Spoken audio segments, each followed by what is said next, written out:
Right. Hello, everybody. This is the Universal Dialect Show. I'm your host, Chris Cypher73 Cabrera, and I have an awesome guest today. This is show number 8, and her name is Varla Ventura. And like always, before I introduce, I go through your background a little bit. You're a writer and an author, and I believe you have 8 books, but there's some books that you have also co-authored as well. So that adds to it. So how many books do you think you're at right now? So I have 6 books that are like physical books that I've authored. And then I did a series of books with my publisher that were released as ebooks only. And those were all kind of old stories, and I like to call them stories of forgotten lore, where I would find an author or a story or some kind of folklore and then kind of explore that story. And so, like, for example, there was one that was like a haunted house story by Charles Dickens. So those are all kind of in the co-author category, Right. Although all the authors are actually dead. So Okay, all right. So on top of being an co-author, you're also a paranormal investigator. And in your paranormal investigations, you're also a traveler, and most notably a lover of the bizarre and the strange, which is right up my alley. yeah. And I'd be remiss to not mention that you've been on radio shows and podcasts as podcasting was starting. And there's some of my favorite shows, such as Coast to Coast AM with George Norrie and his crew, Yeah. Spaced Out Radio with Dave Scott and his awesome hair. Yes, he's got great hair. now the thing about Dave Scott is that he's a lover of hair, but he has awesome hair himself. Yeah, I don't know if he knows that, but I think he knows he has awesome hair. Yeah.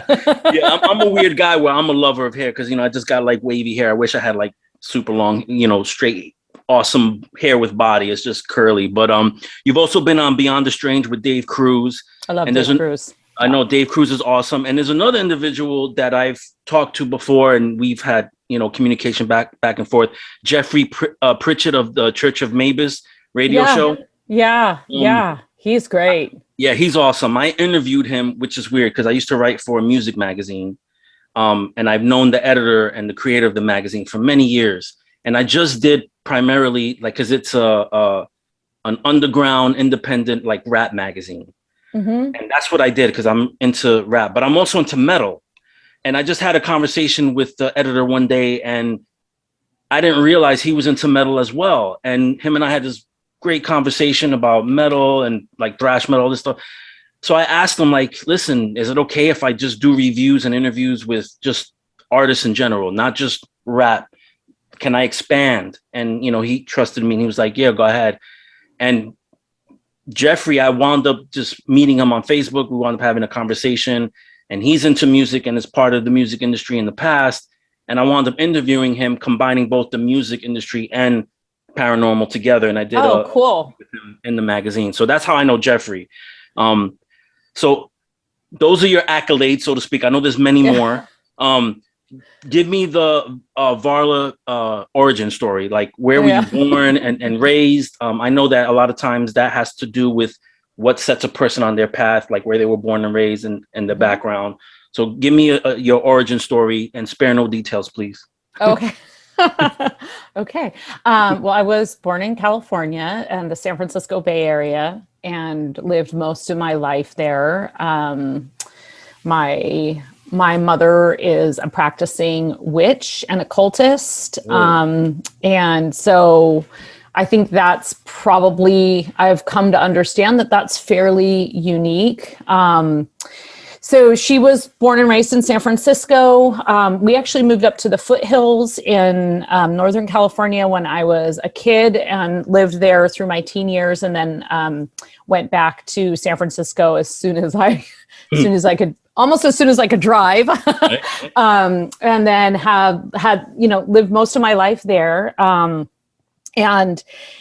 So my mom was just is a very unusual person. So, and I say that, with all love and respect. Right. We grew up picnicking in cemeteries. We would, we used to get like, she'd do like laundry at this laundromat at the top of the hill in Daly City. And then we'd go over into Colma and hang out in all the cemeteries while we're waiting for stuff to dry in the dryer. And we would just walk around. Sometimes we'd visit relatives.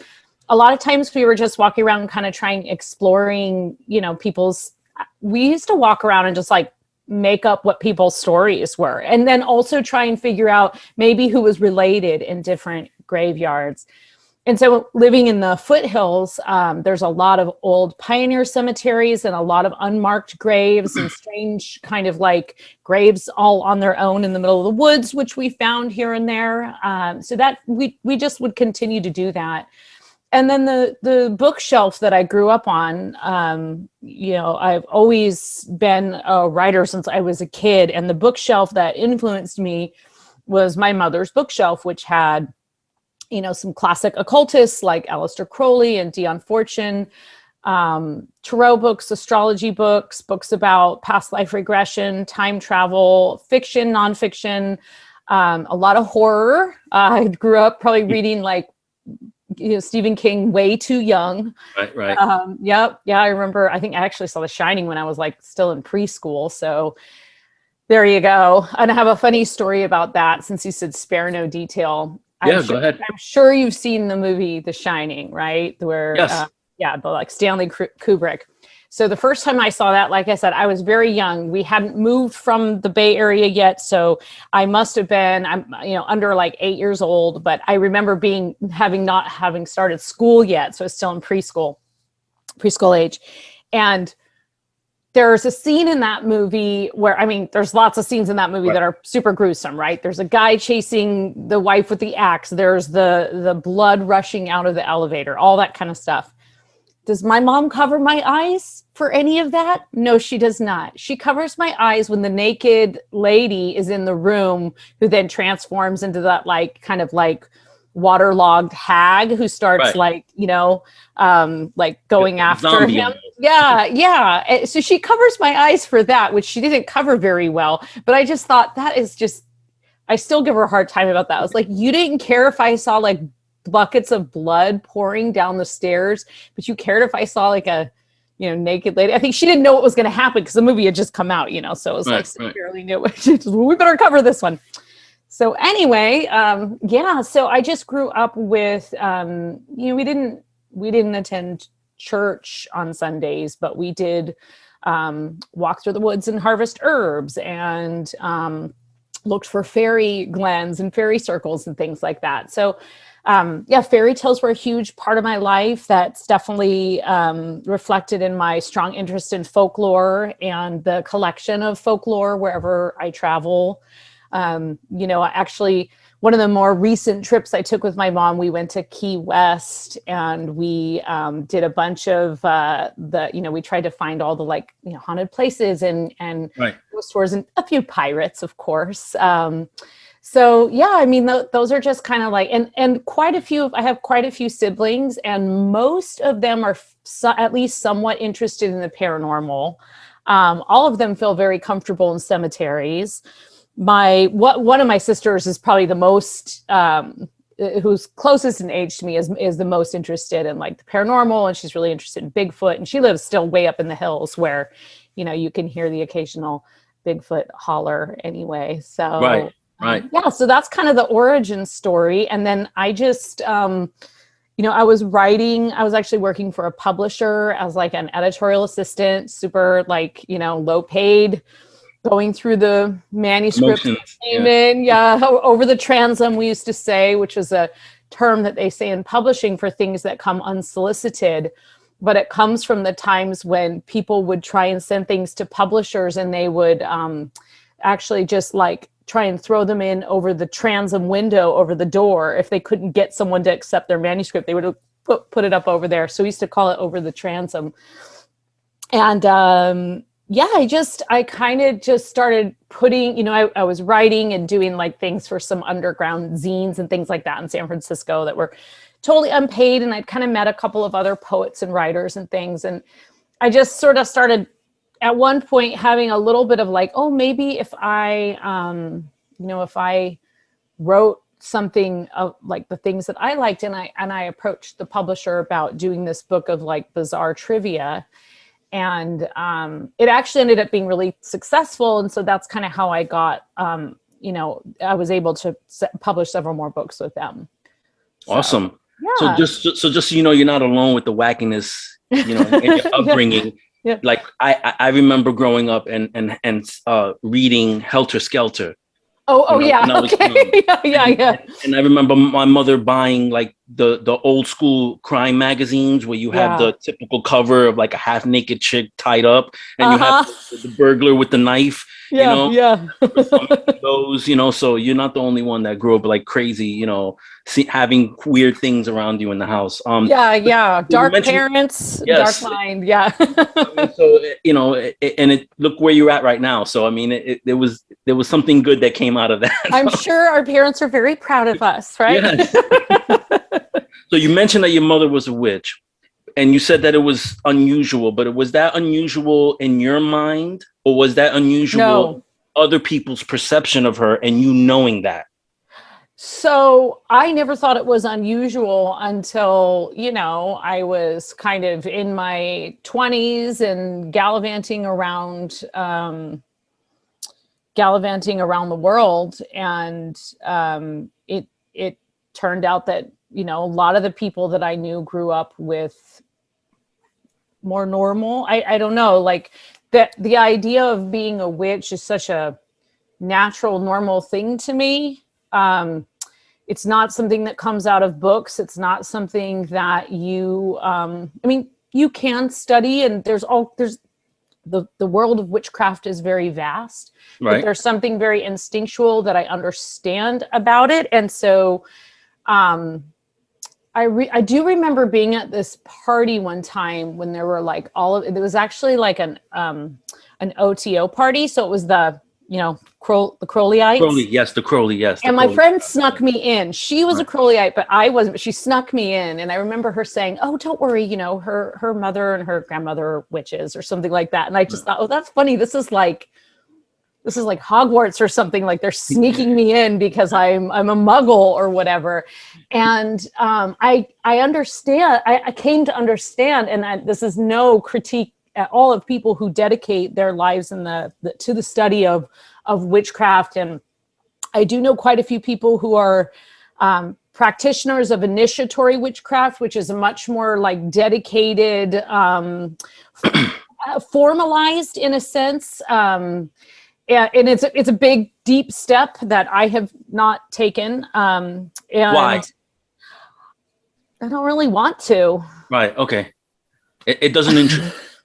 I mean, there's been times where I've been like, what interests me is the stuff that they withhold when you're talking to somebody and they're like, well, that's for an initiate. Like, it interests me, the secret society element of it. Right. Interests me. So are there levels to it? Is that what you're saying? Like maybe you start as like a initiate, like you said, and then you're kind of like... absolutely. It's just like the OTO. There's like all of these different kinds of like initiatory witchcraft. There's Alexandrian, there's all of these different kinds. And I've also always been a kind of a solitary person. My mom always had her little kind of like coven. I mean, she never even called it a coven. It was just like coven of girlfriends that they would, do like, full moon rituals and things like that, or celebrate, the May Day and Halloween and things. But I think, so as far as her being a witch, I mean, in the world that I lived in, it was very normal. And actually, as a teenager, I had quite a few friends whose parents maybe didn't necessarily identify as witches, but they were a little bit more heathen raised the way I was. And heathen raised, yeah. And like one of them, his mother, he's a wonderful artist, and his mother is a professional astrologer and would do like past life regressions and was like a psychotherapist. So he kind of understands that template of like just growing up with this like strong occult base that I just kind of took for granted, just like any, but then if you quote something to the Bible to me, I will have absolutely like no clue. Like I'll be like, okay, that sounds sounds right to me. Like, I can't verify that, you know. I got you. Yes. So my base is just, and so I think it was not unusual to me until it was sort of pointed out to me, like, wow, that's kind of unusual. Is it? Maybe not as unusual as I think, but yes, I mean, I would say people whose mothers are witches are probably in the minority. Yeah. You know. But we find each other, right? So it's right. okay. That's all that matters, right? The energy syncs up, and you find each other. Yeah, right? and I mean, I don't even know. Like, she loves being a witch and doing witchy things, but like, she never walked around saying, "Well, I'm a witch, so blah blah blah." It's just like you know, right? You just knew. So what about witchcraft? What is it about witchcraft that people don't know about? Can you tell me something about it? Like, the general thing is, we all know what a witch from the TV and fiction is, but what is a real witch? Do you have an answer for that? Like, what is it about a witch that people, or information about a witch, or just something about being a witch that people don't know? Well, I think one thing that gets really misconstrued is the difference between like Wiccan and being a witch. And Wiccanism is this very it's a very new form of witchcraft, really kind of like the 60s and the 70s, and it's based on a lot of British traditions. So, and then it also can be kind of pan-cultural, but I think that there's this idea, and in popular culture has really, especially like TV shows and stuff, being a Wiccan, you probably identify as a witch, but being a witch, you may well not identify as a Wiccan. And there are many different kinds of witches, just as there are many different kinds of words for witchcraft, for witches, right? There's bruja, for example, which is not exactly the same thing as being, I mean, it's another word for witch, but it's embracing a different aspects of what that means. And then the other thing that actually kind of I find a little irritating about like just the idea of being a Wiccan, or that Wiccan culture has kind of ruined for witches in a way, or just kind of misconstrued, is this like harm none idea. Witches had to fight back, right, to repair their reputation from being, thought. I mean, we have been demonized, right? Witches have been demonized, right. From the witch trials through, any kind of magical practitioner has been called a devil, or in being in cahoots with the devil. So there's long been like this negative connotation. Or if you're an alternative person, you get considered a witch or something. Oh yeah, I mean, you could wear a pentagram and everybody just assumes that you're satanic, and right. It's like I can't even begin to explain how that. First of all, you got to believe in God to believe in Satan, right? So you got to kind of like lay the groundwork. But yeah, so the idea of like kind of the harm none idea. Now, granted that I think that some of the ideas that came about, especially in like the 60s, 70s, 80s, introducing with British witches in particular in the United States, the idea that witches are actually healers, that's completely true. The wise woman, or the person who is in the village that you would come to for all manner of things. It could be, to cure your broken heart. It could be to ensnare someone. It could also just be actual medicine, because you didn't have a doctor. And if you did have a doctor, it was, way away, 2 days ride away or whatever. So you came to rely on these kind of country healers. And so there's an element of that obviously in witchcraft. And I think that witches were kind of trying to push back against the idea that all witches were evil and in cahoots with the devil, right? As a result of that, there's been this understanding that witches, there's this like harm none. It's actually even called the Wiccan Rede, which I've read a few things lately that even put that in question. Like, we don't know where that really came from. And that is that, like, it's like, it's the harm none, or whatever you do comes back to you threefold, like that whole kind of law. But in reality, witches are all about getting shit done, right? So if that means that you need to stop someone in their tracks, witches are not above that. So I think that putting all witches into like one bucket is very difficult. But I think that most witches would agree that you don't exactly go about, hexing willy-nilly. But if you need to, those are the tools at your disposal. And you use them as responsibly as you can, and you accept the consequences for that. So that's probably the biggest thing I think is misunderstood, is that, witches are all nice and they just want to heal you. Right. It's like, yeah, I mean, they can be really helpful. But if somebody has wronged me, I'll tell you, the first person I call is my mommy. Take care of some stuff. So have you seen your mom do things that have like boggled your mind, that you like, wow, I've never seen anybody do something like that before? Well, I've seen the results of things. Right. She's very private about the actual ritual part, for sure. But yeah, there's been a few things, even of late. A couple, I don't want to get her in legal trouble, so I'll just leave those off the table. I mean, we don't know how he died, okay? So, but there was something kind of cool that happened. I think it was probably about 3 years ago, and my mom called me up and she was like, oh my gosh, you're not going to believe what happened in my garden. And so what had happened is, her garden, I don't even know what month it was, but her garden wasn't really thriving. And she had planted like, some pumpkins and some tomatoes and just, like her little vegetable garden and a few plants.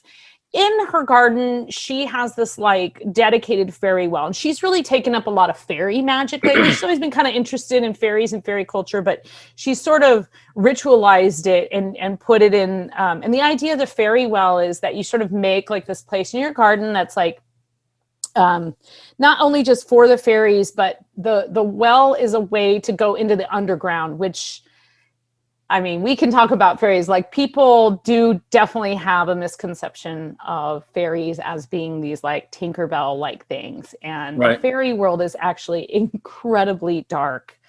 And there's a lot of forces at play there. So it's the underground, right? It's the other world. There's also a lot of crossover between, the world of like ghosts and the unseen and the fairy kingdom. Anyway, so she went, it was full moon, and she went down to her fairy well, and she did some kind of ritual, and she called me up the next day and she said, I don't know, you're not going to believe this. You are not going to believe this. But my garden, everything's flowering. There's fruit. The pumpkins have gotten bigger. And so I called my sister, who lives very close to her. And I was like, is this, like, did you see, like, because like, I can't see it, right? And my sister's definitely more skeptical than I am. And she said, I was down there 2 days ago and there was nothing. And I came back that next day after she had done this full moon thing. And it was like, she said everything had doubled. It was just insane. And I was like, oh, okay. I believe you. I mean, I believed my mom, but I was just kind of wanted like some visual verification. And she said, yes, it did. So there's been a few things like that have definitely been pretty strong. And then the other day, something very interesting happened. I had some friends visiting, and where I live now, I haven't had too many paranormal experiences in the house. I've had a couple out in the like, greater, like a cemetery nearby. I've had a couple of things happen over there. But I hadn't really had anything happen in the house except maybe when I had first moved in. And so I was laying in bed, and I had two friends visiting. It was my friend and her daughter. And they were kind of sleeping down here in this room. And I heard a woman's voice, and it was saying, it's okay. It's okay. It's okay. And I thought it was my friend. And I thought, oh, maybe her daughter's a teenager, but I thought something had happened that had really upset her. And I was like hearing her through the vents or something like that, And so I kind of waited. and then it sounded like it was like in my stairwell, and I thought, okay, I'm just gonna give them a minute, and then if they need me, they'll come and get me, or I'll just get up and turn the kitchen light on, whatever. And I kept hearing it, and then it just kind of stopped. And so the next day when they got up, I said, "Is everything okay?" Like and they were like, "Yeah, we slept great." And I said, "You guys didn't wake up in the middle of the night and you weren't comforting her?" Or nope. And in fact, my friend said, "The first thing I've said all day is good morning when I saw you." And I was like, okay, that's kind of strange. Well, I couldn't really figure it out because I was so convinced it was them. I hadn't, you know how paranormal experiences happen like that. I They get them don't all. happen. And it does, you're not like, oh, I'm having a paranormal experience Right. right now. You're trying to explain it, right? You're like completely trying to explain it to yourself, or just it's sometimes even the furthest thing from your mind. There was absolutely no part of me that thought there's a ghostly voice in my Right. house right now. Every part of me was like, is everything okay? Is she Right. okay? You want to attach it to something logical. Right, of course. Until you find out it's not. Until you find out it's not. And then the hairs on your neck kind of stand up. Exactly. So my mom had been, she had been in the hospital, and she was home at that time. No, was she still in the hospital? I think she was. It was either the night before she got home, or it was the night after she got home. But she was very sick, and so I talked to her about this like 4 or 5 days later. I was like, "Ma, something actually happened in my house. I've never really had anything like this before." And she burst into tears and she said, "That was me. You heard me." And then I thought about it and I was like, actually, it did sound like my mom. It did. What I thought it was a mother comforting her daughter. Right. And I said, well, this is what the woman was saying. She said, "That was me."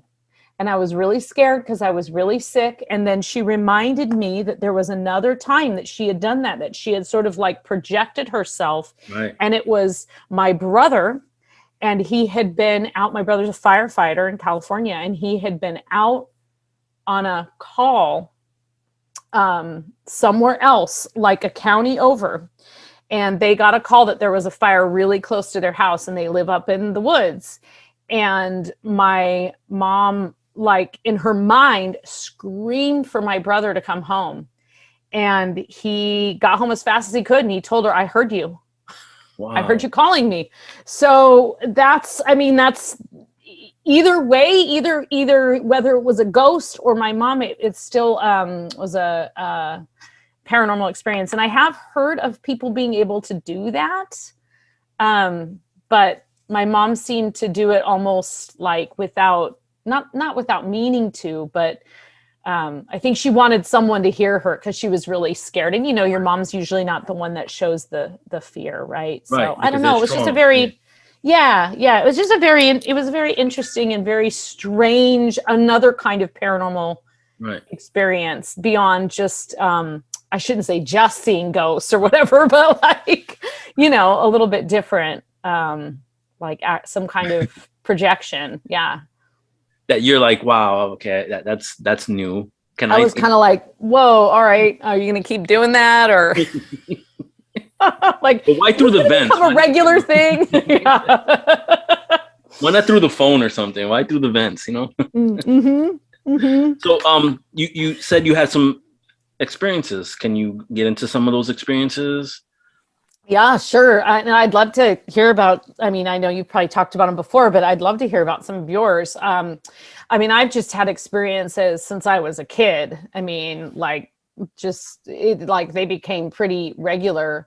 And I'll credit my mom for being the person who did not make me afraid of any of those things. And that's probably, that's actually maybe the quintessential real difference, is that I think, and I totally get it, because as a parent myself, I get it. Like your response to things that are scary in the world is to like protect and shelter your children from that.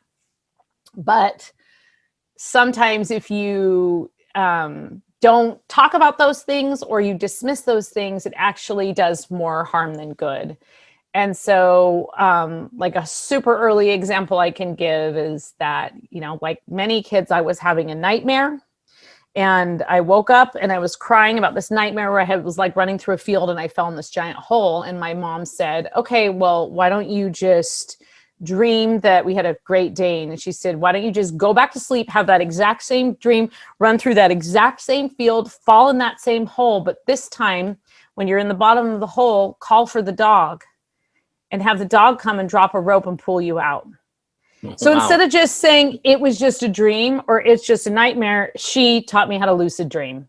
And when you're 3 years old, and so I did exactly that. I went to sleep. I ran through the field. I fell in the hole. I felt scared. I called the dog. The dog's face showed up over the hole, dropped down a rope, pulled me out, and I never had the nightmare again. But it made me realize that you actually do have, it made me realize at an age that was too young to fully comprehend that you have control in your dreams. Right. So that's, and then just numerous times, I mean, my mom got us a Ouija board when we were kids, my sister and I, and we definitely made contact with something. She took it away because I do not think she thought we were going to actually make contact. I don't know if she had really thought it through. Like, I almost feel like it was a gift she got us that, I mean, it was the 80s. So like everyone got Ouija boards, you know what I mean? Like I'm an 80s child, so yeah. So it was like the Parker Brothers one. And I remember we thought it was going to be like Monopoly or Life or something. And then we're like, oh, a Ouija board. Okay, Mom. And it's almost like I think she maybe wanted it for herself and she got it for us for Christmas. I've totally done that to my own son before. I'm like, don't you want this Nightmare Before Christmas doll? So I don't know if you could see it. Oh, see. Oh, Jack. Yeah, exactly. Right. So great. Yeah. So anyway, I just, my sister and I don't know that she thought we were going to actually make contact with it or something or with anything. And so my sister and I had been doing it a few times, like with no results. And then we started doing it and we made contact with something that said it was like another little girl. And when there was this like solitary grave on my like the property next to my parents that was like in the middle of the woods that we've yet to solve who this person was, because one of my friends growing up who now still lives in the area is an archaeologist and specializes in like graveyards. And he thinks it's very unusual because it seems like it wouldn't be by itself. And two, it's a little girl, but it's got a marble headstone and footstone, which is very expensive. And where they were or where they are, I mean, that would have been from like the Sacramento Valley, that would have probably been like a 3-day haul just to get this stone up there. So it's definitely an unusual thing. But anyway, so we were like, oh, we made contact with, I think the name on the grave is Elise or whatever. And whether we actually made contact with that, that's what it was, but that's what it spelled out on there. And my mom just got really like, and then she just kind of walked in the room. I just remember her walking through. She's like, "Oh, what are you girls doing?" And we're like talking to, we're like little creepy in unison, talking to a ghost named Elise. Oh, talking to a ghost on the Ouija board. What? It's the little girl. It's the little girl from that grave. We told her, and my mom, she just like froze, and then she walked in, and I'll never forget because she like took that Ouija board and she just scooped it up, closed it, planched it inside, put it under her arm, marched out of there. And later I asked her and she told I said, "Why'd you do that?" And she's like, "I can't guarantee that you girls, you might open something you can't close and we don't know if that's what that actually was. It could have been anything, not just that little girl. And I didn't fully understand what she was talking about, but I do remember when I was doing it, my sister, when it was moving without me pushing it, I looked at my sister and I could tell by this is my big sister, I could tell by how like scared she looked that she wasn't pushing it. And I knew I wasn't pushing it. And we still talk about it occasionally to this day. And it's like, no, I swear I was not pushing that. I don't know what happened there. We're like, oh, okay. So then, yeah, I've asked my mom about it a few times since then. And she said she just really felt like, I mean, it's not unlike you would protect your kids from the internet in a way, right? Like you have no way of knowing that the person is who they say they are. Exactly. So you don't know that that's another 13-year-old playing with your kid on the video games, right? Like you're assuming that they haven't been able to pass through all the filters, but you don't know. And you can kind of apply that to like, I think people get very scared about Ouija boards, and I'm not particularly frightened of them myself. And I've had other experiences with them. It's more about the people who are using them and whether or not they know what they're doing and how responsible they're being with them. But 2 little kids are not capable of being responsible. I mean, you know, but you're 8 years old, you don't know. I mean, you and your sister opened something. And definitely talk to something. And is it true that once you open, you have to somewhat close it? You can't just like walk away from it. From what I understand. Yeah, I presumably my mom did something because we never had any problems. The house wasn't haunted or anything like that. I should ask her actually. She probably we laughed because years later I said, "What did you do with the Ouija board?" Because I know you didn't just throw it away, and I know you didn't burn it because I would have caught you doing that. And she said, I can't remember. Then one day she called me up and she said, "You know what I remember?" She said, "I don't know what I did with the planchette." But I used it under my mouse on the computer when she got her first computer. And then all of a sudden I had this memory and I was like, that's right. There was an old Ouija board. That was the same. Yeah. Okay. So I don't think it's around anymore. She used it as a mouse pad? Yeah. I mean, it's all smooth. It's like a board game, right? That's smart, actually. It was a mouse pad. Yeah. Actually, how cool would that be if your mouse was a planchette and your mouse pad was a Ouija board? That'd be that would be dope. Cool invention, right? I'd buy one. Yeah. You know what? Go for it. Not that I use a mouse anymore, but I would if it was shaped like a planchette for sure. No, I've had a Ouija board experience. And then you talked about like different, like witchcraft, how it's different in different cultures, like bruja, which, in Latin, that's, witch. I've had an experience with a bruja. All right, so let's shift gears. Wait, can I just ask you? Yeah, go ahead. Can I ask you what your Ouija board experience was? Okay, so it's kind of a long story. I'll try to shorten it the best that I can. Okay, so I'm originally from New York City.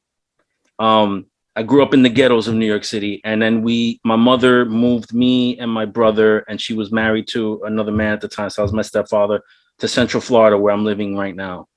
And I always say this saying, ghetto kids hang out with ghetto kids, no matter where you're from. So if you move from one city to another and you're from the ghetto, you're going to find other kids that grew up the same way, that you have similarities to. So ghetto kids hang out with ghetto kids. And I was hanging out with a group, and there was this female, her name was Dina, I believe, Tina or Dina. And, she had a rough upbringing like myself. And we hung out, and one day she invites me over to her apartment. Now, coming from the North, where I dealt with racism there, but not as much, moving to the South, and this is in the 90s, because like I said, I'm an 80s kid. I was born in the 70s, and I grew up in the 80s. I come to the South, it's extremely racist here. So she's a Caucasian female. I'm, a person of color, I have a Latin background.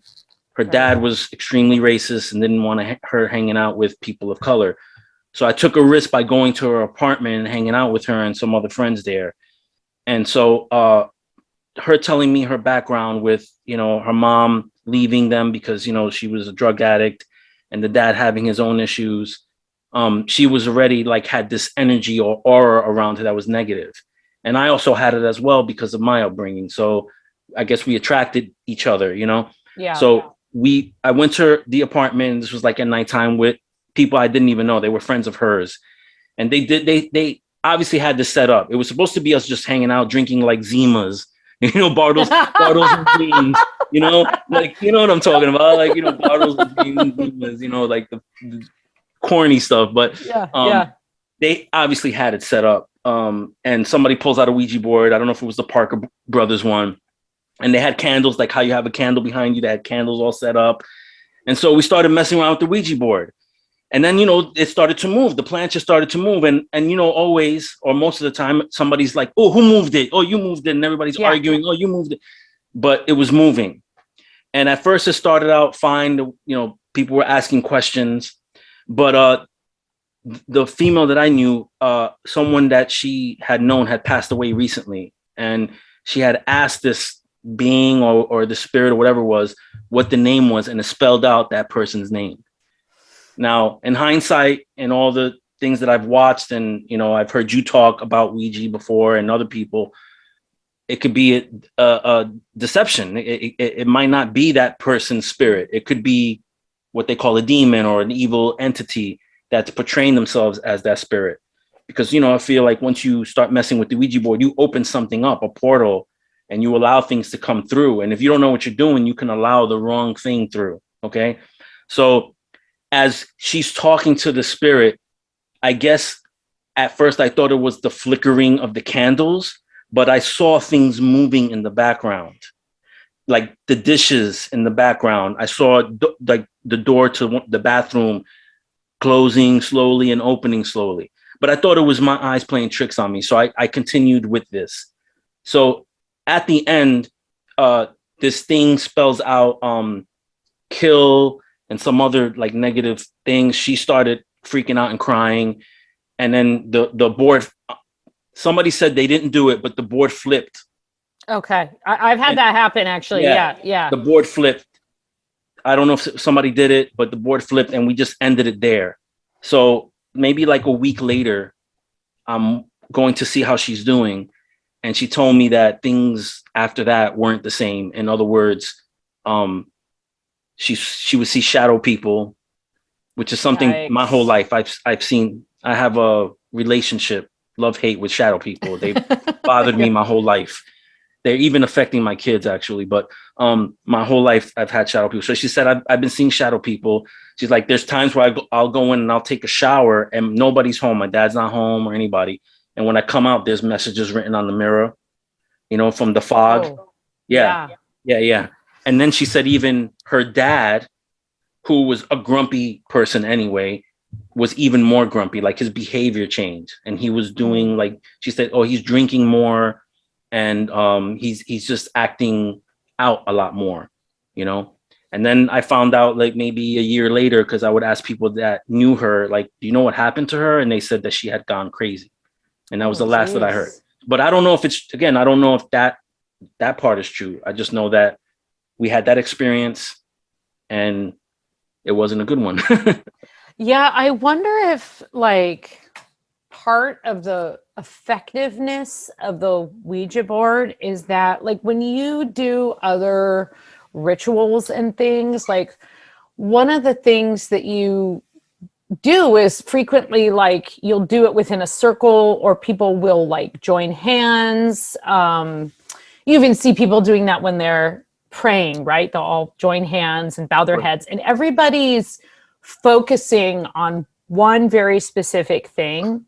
And with the Ouija, you sort of have like everyone kind of putting their fingers and all of their concentration into this one thing. But with ritual, and obviously there's more responsible ways to do the Ouija, but like with ritual, you're prepping yourself for that type of thing, even if it's just something as simple as, just kind of like setting intention or creating like a protective circle around the people that are there. Because there are people that will conduct, seances that they invite, you can join in, but they're done with a lot of reverence and responsibility. And then it's closed, like the ritual is closed. Rituals are always closed when you do something like some kind of magical group ceremony. the ritual is closed. It comes to an end. You do something with the leftover ingredients. But the Ouija board is almost like the middle part of a ritual without the beginning and the end. And maybe that's why it becomes so so powerful, because you have all of this mindset focusing on it, but also why it can be used so irresponsibly, because it's like a conduit that isn't, and then you've got usually teenagers or young people using it a lot, right? Without any prior knowledge. So I think that can all really exacerbate like whatever kind of portal is opening. Right. Definitely. I believe you're right, because like you said, a lot of young people that use it, they're not in control really of themselves. If you think about it. Good point. Right. They're still learning. Like I know when I go through, and you probably agree with me, as an adult, when you have let's say a bad situation, you know how to control that to where when you meet with people, they don't have to know that you had a bad day, let's say. Yeah. But with young people, they don't know how to control that. And I think when they start messing with the Ouija board, that creates energy. Yeah, and if a lot of the energy, subconscious even, right? It's just like whatever stuff people have going on, and they don't have the ability to filter that out, and like, they don't take cleansing breaths, right? Before the meeting, they just go into it like, with all that sort of wild, frenetic energy. And there's no school, Like, there's no school on how to use a Ouija board, like no lessons. And also I think like you have the other kind of part of that is, kids, teenagers, young adults, not only are they not really in control of their own like emotions, but they don't have that much control in their own lives. Right. And when you have a difficult home life, you feel really powerless, and you're looking for and will accept power from places that, will lead you into temptation and down. I mean, that's why you have so many kids who come from abusive homes, just ending up, doing drugs and alcohol, because you're looking for some kind of power. You're looking for some kind of way to feel like you're the one making the decision, not all these adults around you who are making decisions for you that are really negatively affecting you.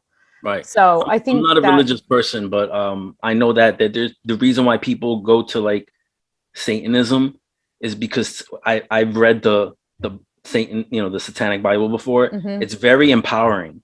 Yeah, actually it is. Yeah. It's a very empowering like religion and book, even though I'm not a religious person. I don't believe like really in religion, but like when I read it, it's very empowering. I could see the temptation of wanting to feel empowered, particularly if you've grown up a tumultuous life, Yes, absolutely. And I think also like, I mean, there have been times when I wish that I've never like wished that I've been a religious person, but there have been times when, boy, it sure would have been easy to just, blame God for that and just like, move on. So I once heard a comedian, I want to say it was like Maria Bamford or something. I heard a comedian say something like God is the lazy parent's like best friend, because you can just, blame, well, no, God's watching, But yeah, I think, and I mean, so I will just say like, I certainly had, I had my mother, and I had like that like strength of her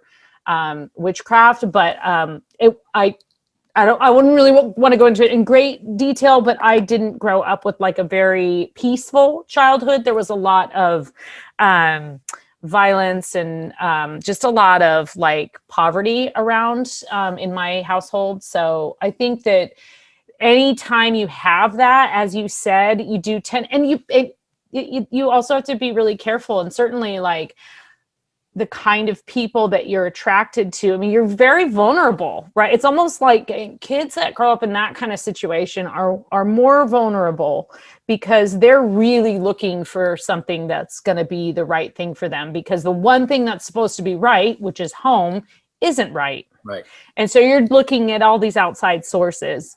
But I'm fortunate that my mom was always kind of an anchor in her own way, and that I had that sort of influence of, I guess it's not exactly religion, but it is that sort of like other world that to kind of like fall back on. So just pull a tarot card. There you go. See what it says. That'll solve everything. Yeah. That'll tell you what to do.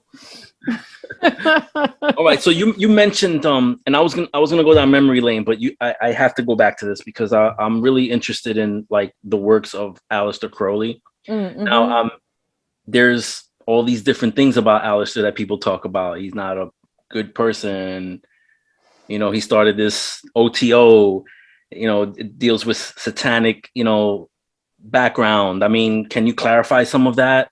Oh yeah, sure. So I don't think there was any Satanism involved in the OTO, and there isn't to this day. I'm not a member of the OTO, but I have worked in an editorial capacity on a few books by some pretty esteemed members. Now, for those who don't know, what is OTO? I'm sorry. It stands for Ordo. I'm going to get my occult card revoked here in a second. Ordo Templi Orientalis. There you go. And is that right? Is that right? Yeah. And it's the organization that is based on the teachings of Aleister Crowley, specifically what he wrote in the Book of the Law. And for those who don't know, the Book of the Law was not written as rules. It's actually basically like this one long channeled poem. Correct. Crowley was in Egypt and basically was in one of the temples and went into trance and grabbed his pen and wrote down what he felt were some divine instructions for how to conduct oneself in living a magical life. So he was, of course, called many things. He was called the wickedest man in the world. Actually, one of my first introductions to Aleister Crowley, which was probably a good introduction, was through this book called The Diary of a Witch by Sybil Leek. And Sybil Leek, her son lives in Central Florida, actually. I really? believe. No way. Yeah. Sybil Leek was a British witch who is of, in the world of witchcraft, she's renowned. She kind of became most famous during that time in like the 60s and 70s when like astrology and tarot were bestsellers. And so she had quite a few books that were on the bestseller list and, were put out in like the little pulp paperbacks. And she was a practicing witch. She had a raven that she kind of was like her constant companion. She had a pet raven. It's just this like marvelous. But anyway, my introduction to her was a book on my mom's bookshelf called The Diary of a Witch. And it's her autobiography about how she learned witchcraft and how she came to be a witch. And, she's a British witch of heritage. She learned from a very young age what witchcraft was. She had, I think, an uncle who was a mentor. She actually knew Crowley, and they kind of were in circles together because, the pool of people who were really actually serious about the occult world and the occult sciences and the occult arts was small. Especially, after all the years of hiding underground. And she kind of described it. She described him in this great way in that book. And she basically describes him she almost like chides him like a brother. Oh, okay. And she sort of describes him as this very intelligent man who sort of like poked the bear, I guess. Those aren't her words, but basically he had a couple paths he could go and he went down this one path. And then when people start calling you the wickedest man in the world, what are you going to do? You can fight it all you want, or you can accept that the people around you know who you really are and what you're trying to teach. And everyone else can just call you, no publicity is bad publicity. Right. They can suck it.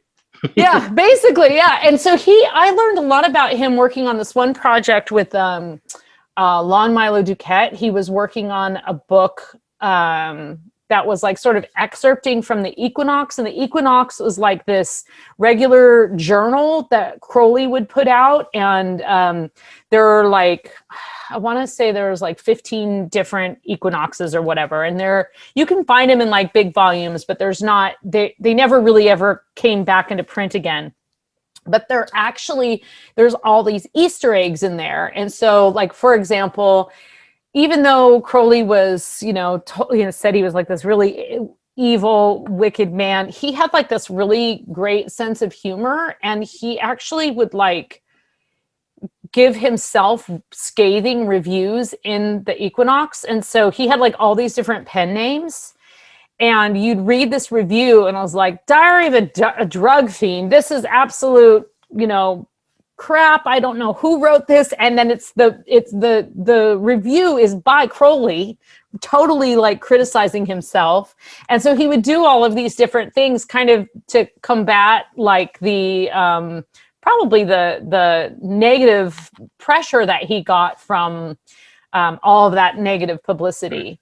But there's you certainly had some very upright citizens calling him all kinds of names. But he also, the other thing that was happening in the occult world a lot, and especially in that time when the early 20s, is that you had you had even prior to that. I mean, there's this like amazing woman in the 1890s whose name was Blavatsky. Blavatsky was one of them, but there was a woman named Ida Craddock, and she actually was like, she channeled all of these entities, but she also was like a sex educator and like an early devotee of yoga, and she was like a super like well off. She was raised by a single mother, but she was like a well-off white woman in the 1890s in Chicago, acting as a sex educator.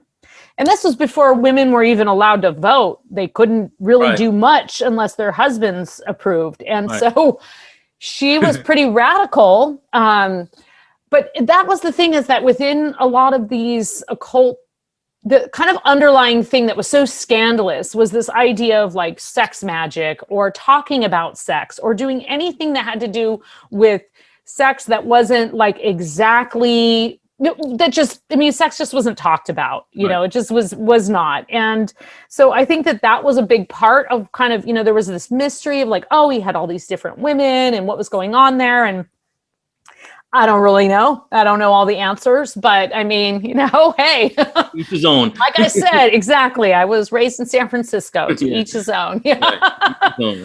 Yeah. So I think, but there's a revolutionary element of that really upsets people who are really uptight and in control, and probably like, upstanding members of and churchgoers. That was poor Ida Craddock was persecuted by this guy named Anthony Comstock, and he was the head of the suppression of moral vice. So he was basically, it was like, he was based in New York in the, I think it was like the 1860 to 18, I think he died in like early 20s or something like that. And there was the Society for the Suppression of Moral Vice, and he was the head of that. And he was basically he probably made that shit up. He was probably into it. Yeah. It was like, don't show an ankle, don't smoke, don't talk about sex, only do what your husband says. And he ended up actually, he persecuted Ida Craddock for like 6 or 7 years. And he became Postmaster General and conducted this 2-year-long investigation, and finally arrested Ida Craddock for the distribution of lewd materials, because she had written this thing called The Wedding Night. And The Wedding Night was basically like a little bit of a dear young bride, this is what to expect. And it's pretty explicit even by today's standards, but it's not gross. It's just like, and it's actually it's not just to young women. It's also like there's some stuff in there like to the groom to be, trust me, you don't want to be drunk on your wedding night. You will not be able to perform, is basically what she says. I mean, like But you So can she's helping imagine out. 18 whatever, and this lady's even putting that stuff in print. Right. So he ended up actually arresting her and trying her, convicting her, and then she killed herself, and she put 2 letters out, one to her mother, and then the other letter was to Anthony Comstock, and she was like, my blood's on your hands, I would rather die than go. She was sentenced to like life in a home for the criminally insane, women who are criminally insane, which is of course going to be horrendous. But the tie to Crowley is that I read this little piece by Ida Craddock when I was working on that, kind of just going through all the stuff in the Equinox. And I read this little thing in the Equinox, and I asked Lon, I was like, there's not that many women that appear in here. Who is this? And he said, oh, you should talk to Veer Chappelle. And Veer is the guy that wrote a book about it. And so he could just kind of filled me in on her incredible story. And he looked at it more from so the reason it's in the Equinox is because Crowley reviewed it, and Crowley found that Ida Craddock, in addition to being a sex educator, actually claimed that all of her knowledge came from an angelic being, and that she was not actually married to a human man, but she was married to an angelic being named Soph, who visited her nightly and gave her all the information she needed, spiritual and practical. And that's where her writings came from. And so Crowley reviewed this other thing that she had written called The Spiritual Bridegroom, which was about her encounters with this angelic being. And he said that based on what he read and that she had actually tapped into something that you work toward in the OTO. So he, after she died, made her like an honorary 4th degree or something like that. So that's how I found out about her, was in this thing from Crowley. So, yeah. So the OTO still exists, and who runs that now? So I know that Lon Milo Duquette is still involved. I'm not sure if he's the head of it yet. If he's not, he probably will be. So let's see. I can't remember his name. There was a guy named Bill in I think he was based in like Maine or upstate New York, and he was sort of the head of it. And there's a lot of like keeping that involves in that. For example, there's lots of writings, there's protection of rights, like literary rights and things like that. And then there's also just there's all these like different divisions of it, just like the Shriners or anything like that. So yeah, there's a lot of, it's a very, very organized. It's an organized religion. I'm sure it qualifies as like a nonprofit and stuff. So. And it's worldwide? Yeah, it's worldwide. And my knowledge of it is, primarily as an outsider, and, a lot of like interesting anecdotes that I found from it, and people that I know that are very involved in it, that I respect them very much. And I think that they have a lot of understanding of some of the higher esoteric topics that they've gotten through years and years of study. So the people who are really kind of running it are the ones that have really dedicated their lives to the esoteric study. For example, the Kabbalah, which is still like beyond my grasp. That's something that, Lon Duquette, for example, has a really, really great understanding of. My mom has a pretty solid understanding of it, and she's tried to explain it to me a few times, and it's complex. I find it quite complex. It's maybe not as complex as I think it is, but I find it very, the base concepts are kind of like, okay, sure. But to actually really understand like what it takes to follow that path to reach this stage of enlightenment is, that's a long path. Yeah, it probably takes a lot of determination to do that. Yeah, a lot of determination, focus, and you can't have like a bunch of other projects going on at the same time. Oh, wow. Okay, so you can't be a multitasker. Yeah, I don't know. Maybe you can. I can't. Yeah, my interest to Aleister primarily is when I heard that he contacted this being called Lamb, and then he drew the being, and it looks like an alien gray. So yeah. Oh, actually, yeah. And it's interesting because I've seen other sketches So when I was working on like my book about like it's called Fairies, Pukas, and Changelings. Yeah, I have it written down. We're gonna get into that. Oh yeah, I was just gonna say, but when I was researching that, there's I found a couple of different pictures in there of various things, and of this in this one book. So I was reading this book called British Goblins, and it's by this Welsh man, or actually he was I think he was American, but he was like the Welsh consul. He worked at the Welsh consulate. And he lived in Wales most of his adult life. And while he was there, he really, really loved like all the like Welsh folklore. And so he wrote this book called British Goblins. And I think he wrote it in like 1850 or something like that. And so this would have been prior to even Crowley tapping into that gray. And in it, there's a drawing that he included that someone he interviewed in the Welsh countryside sketched for him. And all it says under it is puka, which a puka is usually like a shapeshifter or kind of a spirit that's kind of a trickster spirit. And a lot of times it'll appear as like a horse or a rabbit, and then it transforms. But also that term puka can be used just in general to be like kind of like a fairy or a ghost. And I've seen that a lot in Irish and Welsh literature, just referring to pukas as like something of that fairy realm. Anyway, this drawing looks like a gray. Really? It's like totally got this like weird head and the big eyes. And I'm just like, that's interesting that this is, and it just says puka underneath, and it's like sitting on a rock, and it's got this weird little skinny body, and it's like totally looks like something out of, that someone would sketch from a abduction. And interestingly, you get abducted into the fairy kingdom, you lose track of time. Sometimes you show up with no clothes on. All kinds of stuff can happen. So there's connections there. Yeah. All right, so let's flip the script a little bit. Let's go down memory lane, okay? So I remember the first time that I heard you.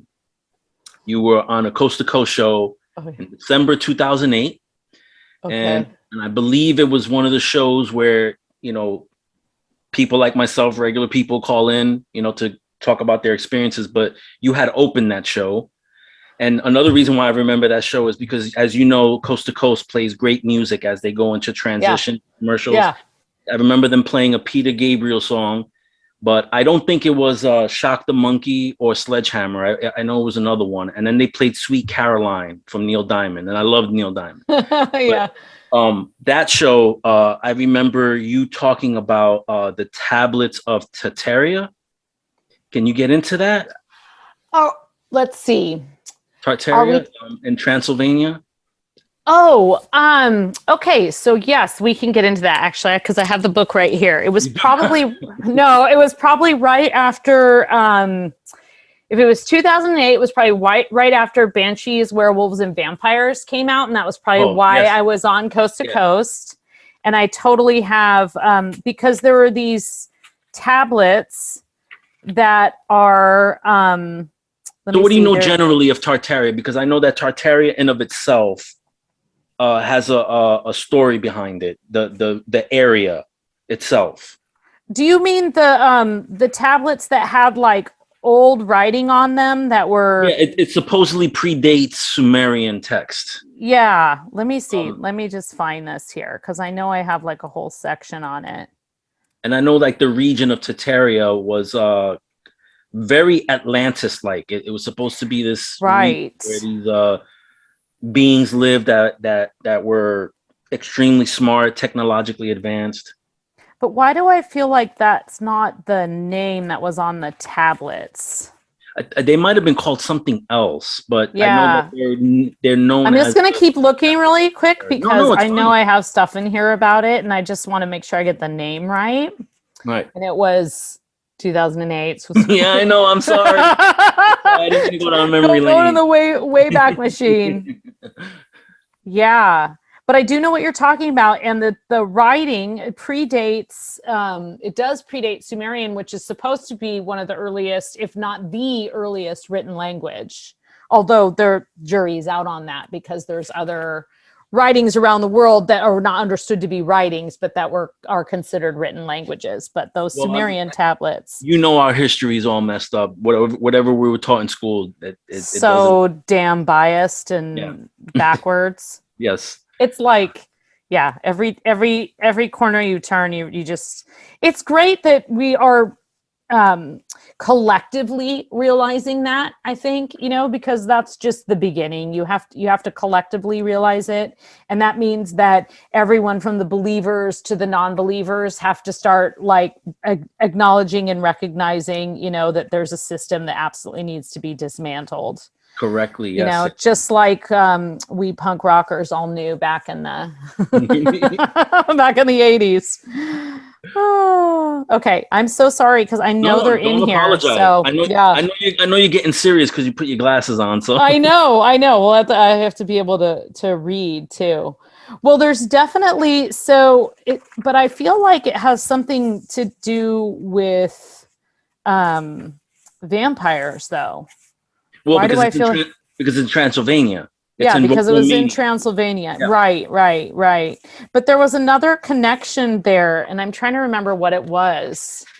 Because I know that there's been other things since then where they've found, like, for example, like a grave that has been uncovered, and then the body has been like, either there's a stake through the heart or like a brick in the mouth, and they've like covered. Every once in a while you'll see that in the news, like witch's grave or vampire's grave unearthed.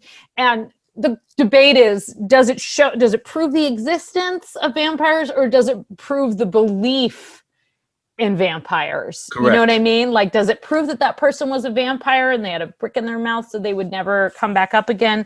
Or is it really just the idea that people believed that superstition? Well, have you seen that video? I think it came out maybe a year ago of that person who was supposedly is a vampire. I found it. Found it? Okay, good. Let's go ahead. I know it's in here. Page 216 for anyone who wants to read along. Yeah. Okay. So this was right. So it was they were actually found in 1961 initially. And it's archaeologists digging in a prehistoric mound in the Transylvanian village of Tartaria made a startling discovery: several small clay tablets with bizarre inscriptions on them. Some believed the inscriptions to be sigils or magical signs, and others believed that they were important documents left behind for the singular purpose of being found, like you might leave a time capsule. Yes. Using carbon dating, the object's origin was placed at around 4000 BCE. The writing was believed to be of Mesopotamian origin, specifically Sumerian, the first written language, but no one was actually can say that. They were unable to say that conclusively at the time. But here's the part that was so cool. Okay, so the 3 tablets were found in the lowest layer of the dig. They were in a sacrificial pit within a burial mound, and the pit also contained scattered human bones. The bones bore symbols quite similar to the inscriptions on the tablets. The symbols were both from Sumer and from the highly advanced Minoan civilization of Crete. But if the carbon dating is accurate, the tablets were made by a primitive Stone Age agricultural tribe known as the Vinca. The Vinca predated Sumerian writing by 1 millennium and the Minoan writing by 2,000 years. Most scholars believe that the inscriptions were magical ciphers, spells and secret codes of this ancient farming tribe. The hash marks, swirls, X's, and shapes on the 3 tablets cast a spell over mystery lovers too. And actually, kind of interestingly, the last time I went to Ireland, there are these they're called it's spelled Ogham, but it's pronounced Ogham. Right. And it's this written language that is if you don't know it, honestly it just looks like lines and marks. Right. But that's a super early language, and similarly they will find those carvings on bone or other things in excavated sites. So it's pretty interesting. I think it's kind of amazing that it comes from a place that already is so steeped in mystery and mystique in Transylvania. But as far as like I don't know that much about this civilization that created them. I mean, there's definitely the idea of that, like the did you mention Atlantis or like the Atlantean? Yeah. So there's definitely some theories about this like Atlantean kind of, and the idea, I think we think of Atlantis as this like completely underwater kind of thing. Like our minds are kind of conditioned to think that because, you know, Marvel comics or whatever. But I think as a vast civilization, it was actually, you know, on dry land as well. Correct.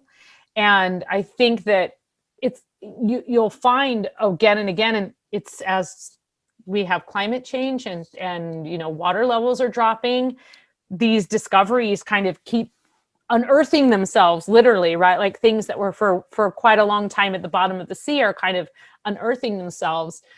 And so I always think, what are those like early myths and ideas about it? And even if you can't attribute every single thing, I remember only a few years ago, there was an exhibit that I saw at a museum, and it was basically this town that had been, it was like part Egyptian, part Greek.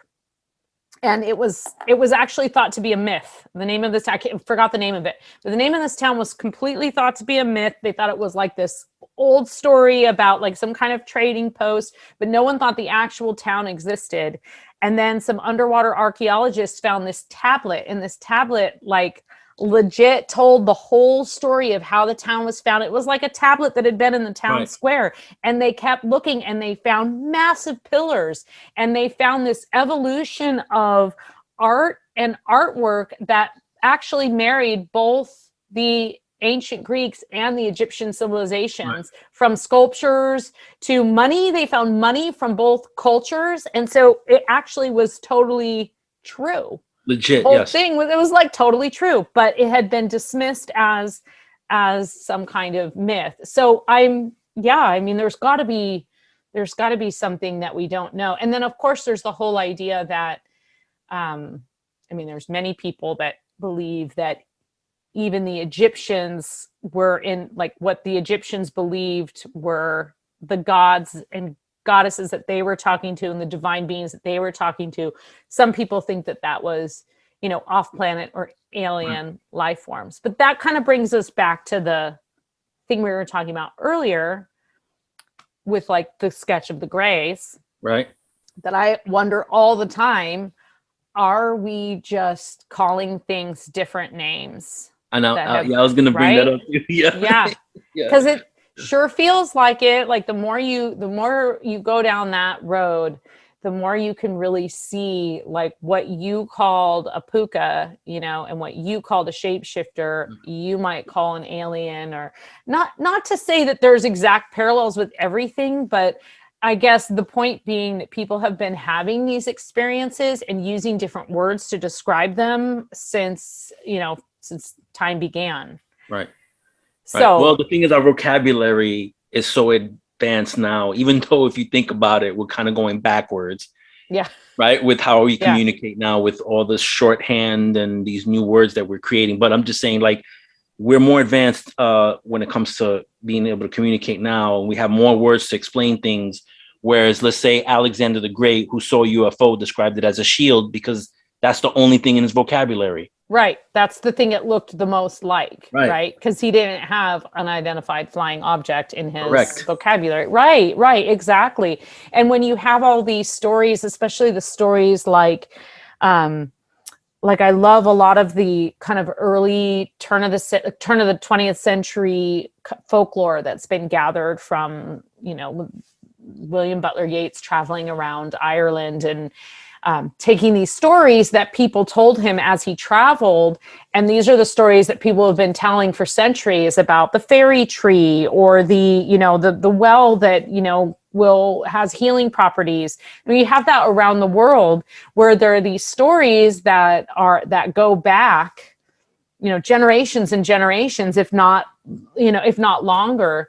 And then, some scientist comes along and analyzes the water, and I was like, actually, there's healing minerals in this water. And, Like I was like, yeah. I was like, well, you could have just listened to the original, just listen to the natives, for God's sake. Listen, they know what they're doing. Do you know, have you heard of the Rendlesham Forest incident? No, I don't think so. UFO. It's pretty well known in ufology, but the reason why I bring it up is because it's connected to Atlantis. Oh. Because you were talking about how like everybody thinks Atlantis is underwater, like some sort of underwater like civilization, but it's actually on land. Well, I'm not going to go into too much detail, but if you have a chance to look it up, like I would look it up, but it's called the Rendlesham Forest incident, and it has to do with the Air Force. We had a base in the UK, and they were seeing UFOs there. So one night, the I don't know what you would call him, I guess the flight chief or whatever, he's told that these UFOs had come back. So he went out with a group because he wasn't believing that it was real. He went out with a group to go see these UFOs, and he had like experiences there. One of the airmen happened to go down this field, and the field opened up, and there was this triangular craft just sitting there. For whatever reason, he went up and he touched it, and it sent like shockwaves through his body. He had like some sort of out-of-body experience, but at the same time, it implanted something in his head, which was binary code. So weeks later or something like that, he wound up writing down all these numbers, and it wound up being coordinates to this place called High Brazil. Have you ever heard of that? Mm-mm. High Brazil is like off the coast of Europe, and supposedly that's where Atlantis was. Oh, whoa. Yeah. Right. Okay. I'm going to have to read more about that. I mean, it's just so amazing. But everything connects, it's just, But let me ask you a question. Do you feel that there's information that's been withheld? Oh, yeah. From us that would help us? Yeah. Okay. Yeah. I don't know if it was withheld with like evil intent initially. I think it was withheld for a like population control, but more in like a panic control. I mean, come on, information was withheld during the pandemic. Like, correct. The information was withheld like immediately, right? Like how bad it was and whether or not we should be wearing masks and all this kind of stuff was just like everything changed over like a couple of months. And as we mentioned, we already know that the system that we're working with is highly flawed and takes into a very narrow viewpoint. And Correct. Everyone who's not part of that viewpoint, and I think we all know what viewpoint that is, everyone who's not part of that, right? A person of color, a woman, someone who's below the poverty line, someone who, has abilities outside of the norm. Anyone who's not part of that is excluded from that monologue, right? So, okay, we already know that. So why would we think, why would we think that there hasn't been information withheld? Of course there has been. Now that can all change and it perhaps is changing. And I think that there's like a different mentality about it because I know that like, it's almost like there's a Cold War mentality about it, right? So that idea that, we grew up during the Cold War, right? Yes. It was like the big scare was the Russians pushing the button. That was that was the big scare, it was like, that's what we were taught to be afraid of. And I think there's a little bit of a Cold War mentality of like, just like, well, people will panic. They don't know how to handle that. But I just think, especially with the information that we have, just the ability that like here you and I are time traveling, right? Like we're time traveling. We're talking on this like little magical box and we're able to see each other and have a conversation as if we're in the same room, even though we're in different time zones. And right. So like that kind of thing has for all of the negatives that may come along with it, it's broadened the world view and connectedness across time and space, right? So now we understand that, you know, we can actually communicate with people in other countries very easily, and we can share information a lot faster and a lot easier. And so I think that there's also, I'd like to think there's a little bit more forgiveness of like, okay, just, we get it, right? Admit that you're wrong and let's move on. Let's move on and figure out how to fix it. So just admit that you're wrong, release the documents. I mean, we're talking about a country that had John Lennon on their watch list, right? Like definitely have, there's info that has not been fully disclosed yet. It could have been because he saw a UFO, but I don't know. Yeah, actually, you know, all he had to do was put it in a song lyric and he was already on the list. Yeah. So are you ready for the next book? Because you might need to put your glasses back on and get that book. Right? Sure. Yeah. From 2008, but this is like an oddity, and this is something that you brought up that I never even knew.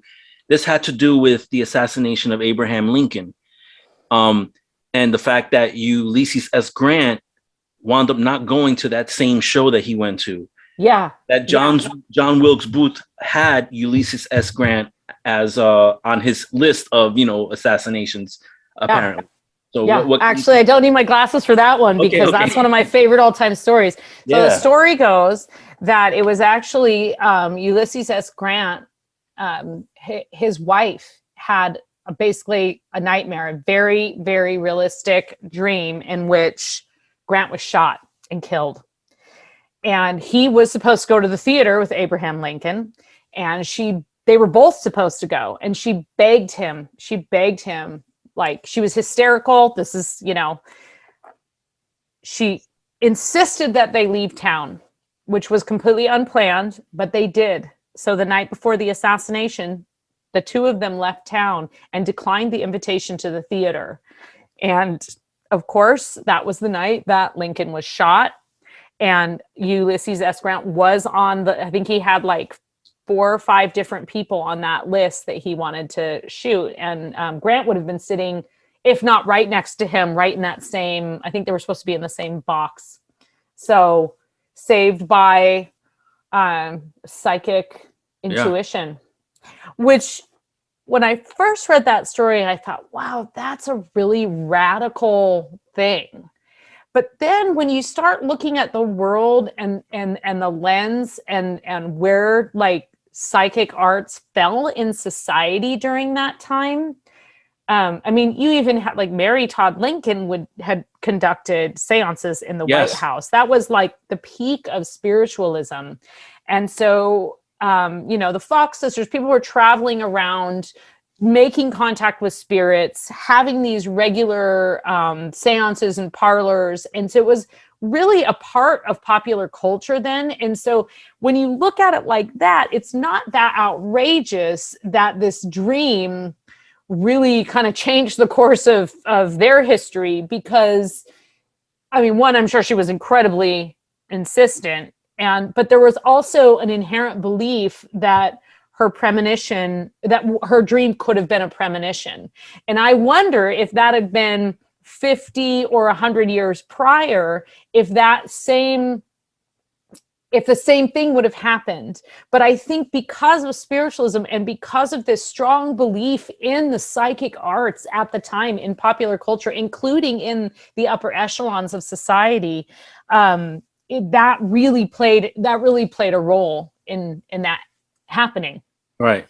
Yeah. Right. She might not have said anything years prior. Oh, I'm sure she would have said anything. I mean, you know, she's somebody's wife dreaming. Right. I mean, I would, you know, go move heaven and earth if I was in that situation. Right. But he might not have believed her. Right. That's what I meant. I'm sorry. That's probably the more, or would have dismissed it as like a hysterical woman that needed to go to the, you know, needed to take some fresh air in the countryside to feel better. Simpler times. So if you think about it, because I don't think that there was automatic weapons then. So if Grant if Grant shows up, there's a possibility that Wilkes Booth shoots Grant, which causes a commotion. Lincoln gets out safe, and he never gets assassinated. Totally. That's entirely possible. I actually just read something. Something just came up, and I didn't read it. I saved it Right. earlier today, and it's about the it was something about the revolver that was used to shoot Lincoln, and I'm not sure what it was, but it was like some kind of new information just came out about it. But yeah, it was just a, I mean, the revolver, you just cock it. So he Right. could have done it, but yeah, absolutely. If he had shot anyone else first, there would have been this like commotion. But if he was still shooting, I mean, also he could have been like taken down right then. Who knows? Like so many different things. Someone might have shielded him. Like, and then what would? Yeah, that's a great premise for like a history-based, like fiction, like thriller. If you want to write a really good thriller, you could imagine what would have happened if Lincoln had, carried his presidency to full term. Right. Like how would that have altered the course of history? Right. That's kind of awesome to think about, Yeah. Yeah. Well, free idea out there for anyone. Yeah. I'm not enough of a history scholar to be able to pull that one off. Why not? Run with it. So far, you've created 2 ideas on this show. All right. So now we're going to get into your books. Okay. The first one came out in 2020 and it's called Among the Mermaids. Okay.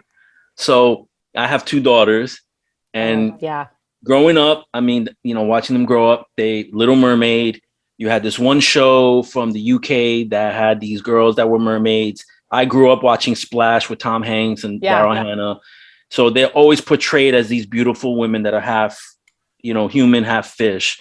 But is that the true portrayal of a mermaid? Like, what can you tell us about mermaids?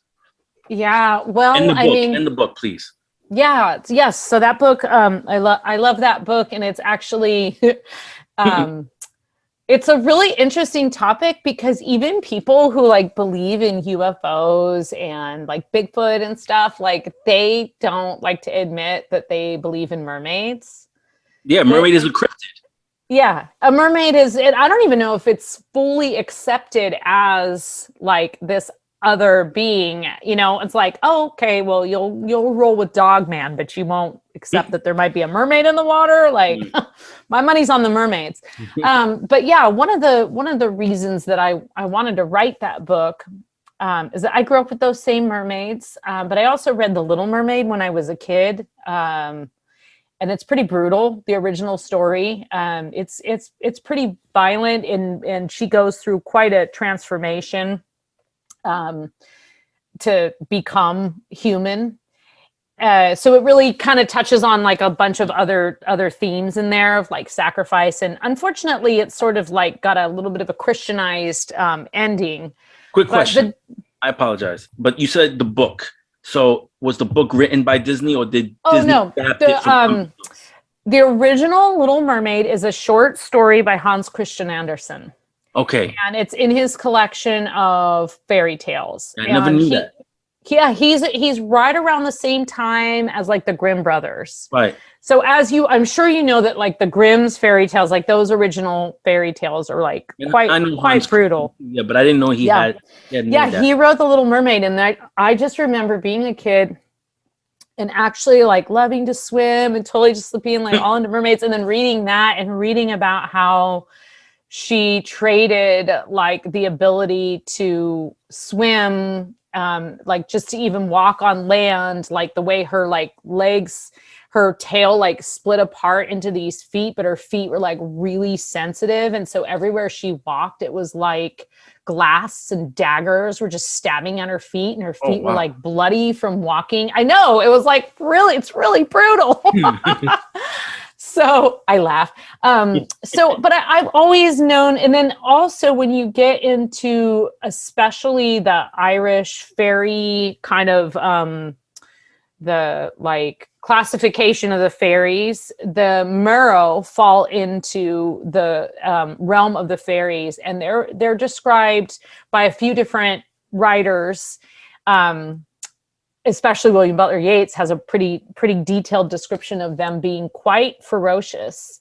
And so the Mero being male and female, but primarily female, often like a little bit more shapeshiftery. So they might appear, but like the appearance as a beautiful woman is a bit more of like a mirage, which makes sense, right? Because if you think about like sailors out at sea for all this time and they're deprived of like fresh water and they're just drinking the grog or the rum or whatever they've got to like sustain them, and they're dehydrated, they're very nutrient deprived. It's been a long time since they've been on land, and they look out and they see like, oh, it's this manatee suddenly start looking really good, right? Right. But also just the idea of that mirage and how tricky the sea can be, and how quickly you can get ensnared in sort of the currents and the rhythm of the ocean, and how quickly that can kind of pull you under. So mermaids sort of really represent that like dangerous and treacherous part of water, especially the idea that they can pull you under and you're kind of unsuspecting in a way. We definitely have the depiction of mermaids as beautiful women who are like, just sort of lolling about and like, playing with their lobster friends or whatever. But really, and I think that there's an element of that that's absolutely like, accurate to a certain extent. In some cultures and in like island cultures, you had mermaids worshipped as symbols of fertility and symbols of protection.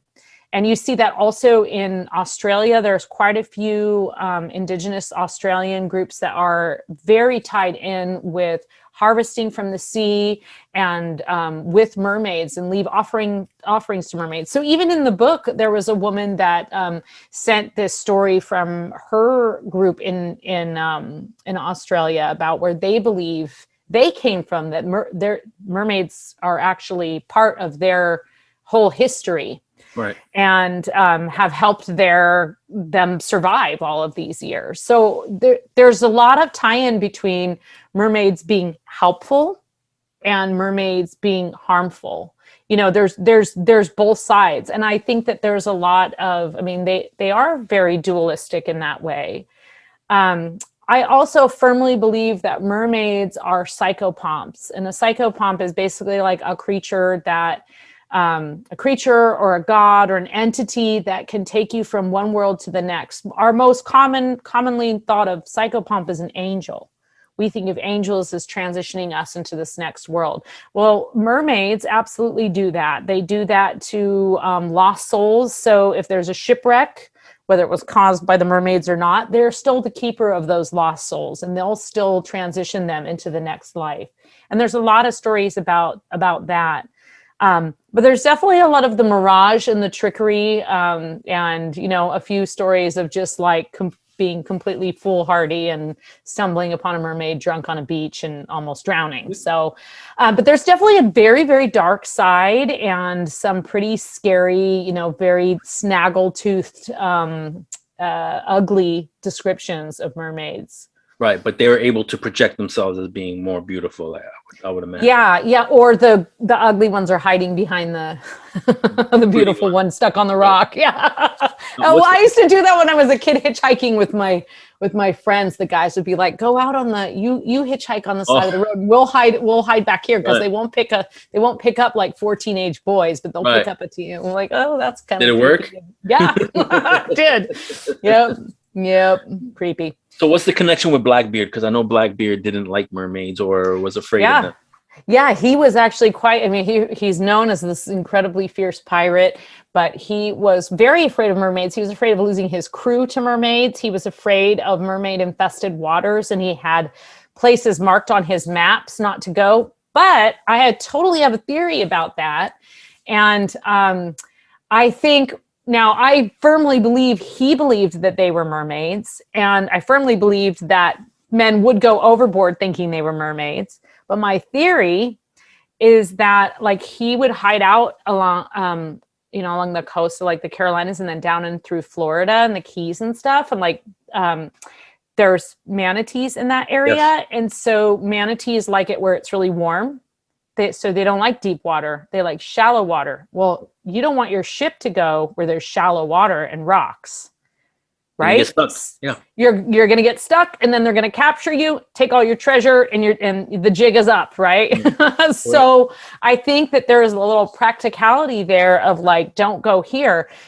Who marked that originally, whether it was the belief in mermaids or mermaid manatee tails do have that like split of looking like mermaids, and actually from a deck, and you're looking down into relatively clear but still slightly murky waters, and you see these things going by that you have no equivalent to where in the country that you grew up in, right? So you're just like, well, that looks like the shape of a fish, but it was bigger than a fish, and it kind of, was more bodacious. So Right. yeah, so I think that there's like definitely there's just like a lot of elements to that. But yeah, he was afraid that he would lose his crewmen to mermaids. So legitimate fear for a pirate, I think. Right. All right. Doesn't that even happen in Pirates of the Caribbean? The mermaids? Yeah. So that's all based on true myths.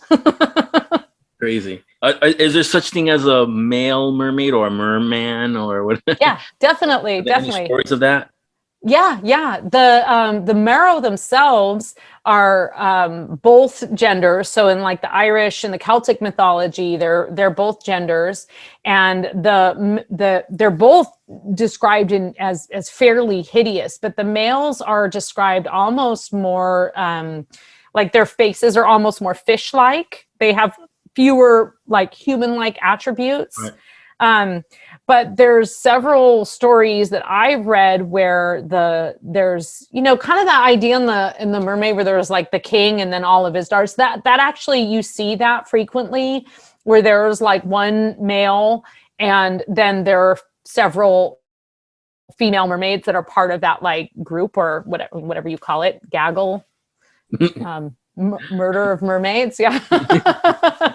So but definitely they're male mermaids. They're not like I said, they're not usually described as quite as human like as the female mermaids, and that could just be them just unpacking like a whole history of like anti-feminist culture in the world, right? So there could be that.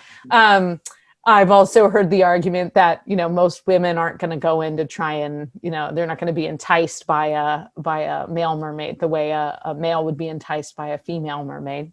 Correct. But I do see a lot of the descriptions being just, sort of abdomen. But interestingly, I had this one person. So I was saying earlier, like, even the ufologists are like, they scoff at mermaids. I had this one woman actually sent me her story of her mermaid encounter. It's in the book. No way. And she sent me a picture, which at the time there was no way to include the picture in the book, but I'll never forget the drawing she sent me, because it was so basically the gist of the story is that she was on vacation somewhere in the Caribbean, I think, with her mom, and they were sleeping in like one of those like little houses that are kind of over the water, like you walk a little deck out. Like a cabana? Like a cabana kind of thing. And she woke up in the night and she saw this being in her room, and it was glowing. It had red hair. It had glowing eyes. It kind of scared her, and it was like half man, but with like a little bit more of like a almost like alien-like face by her drawing. And then the bottom half was fish. And she woke up, she saw it, and then she kind of like looked away, or how those things go. You look away and then you look back and it's gone. And she went back to sleep. And when she got up in the morning, there was a pool of water in her room where this thing had been. Right. And she sent me a drawing of it. And the drawing was like, it actually totally looked like something from the fairy kingdom. Like it had this very like ethereal element to it that, it wasn't like she hadn't done this like really detailed, super advanced drawing, but she drew it to best of her ability what this thing looked like. And it reminded me so much of when people are like, okay, sketch what you saw, like what abducted you. And it was totally like that. And then there's another part to the story that where her mom saw something or felt something around the same time, but didn't want to wake her up. And they didn't say anything. And like the next afternoon, they were kind of like, so oh, and I guess they kind of shared the story and something they had both kind of had a similar experience. But since that time, so just from like being on shows like Coast to Coast and stuff, I have had quite a few people contact me with things that they would say are mermaid stories. What's the craziest? Or what's like realistic? The most probably realistic? the most realistic is just being lost, like when it's like really foggy, being lost, and then hearing like these songs or these sounds that helped people figure out where, how far they were from the coast. Or like guiding them? Yeah, kind of guiding them or warning them, you know, depending on how you look at it. More things like, you know, we're not sure what we saw, but it definitely wasn't human, and it definitely wasn't, you know, it's usually the person who spent, you know, years of their life, if not all of their life, at sea. And they've seen a lot of things, and they've seen a lot of creatures, and this didn't fit that description. It swam by really fast, or haven't had too many people tell me about like really negative experiences. But you know, there's this like group of women. I think it's an island off the coast of South Korea, the Haneo, and they can hold their like. It's like this long tradition of women passing down the ability to basically, you know, like skin dive underwater without weight belts, and they harvest like abalone and different seafood, but they have trained themselves to be able to like hold their breath for like the most advanced ones can hold their breath underwater with nothing, no masks or anything, for like 10 minutes. Wow, that's incredible. So it's like this training of like, I mean, and if you think about it, like, sure, people who, you know, are really advanced musicians, you know, they have really, you know, singers have breath control, right. Saxophonists have breath control, lung capacity. Swimmers obviously have amazing breath control. Some people can hold their breath underwater, and you can train your body to do those things. And it just kind of makes you go, if you could train your body to do that, does that mean that our bodies are capable of that? And did we evolve from that capability? And we just, or devolved, right? Right. No, we came on land and we lost those abilities. Yeah. So, and that's the other thing too with that, the whole idea of Atlantis is, I always think about those stories that you are kind of taught as a kid are like really fantastical, but really, you know, they're origin stories. And even, you know, you think of like Native American stories, and they're sort of glamorized or considered, you know, myths, as in the idea that they're lies. But then you find that the truth is actually really there, and actually it's a greater truth than anything we were taught in school. And I just think the idea that a myth isn't true is a really negative thing that we're taught as kids, that like myths are made up, and there's no there it's and it's not necessarily one or the other, but I feel like there's just so much dismissing of something that might seem fantastical that in reality is pointing us directly where we need to go. I agree. So yeah, it's interesting.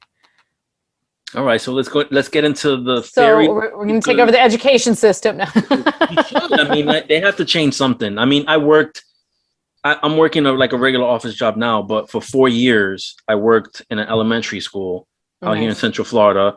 I was what they call a paraprofessional. So I worked with kids that had students that had disabilities, but I primarily worked with kids on the autism spectrum.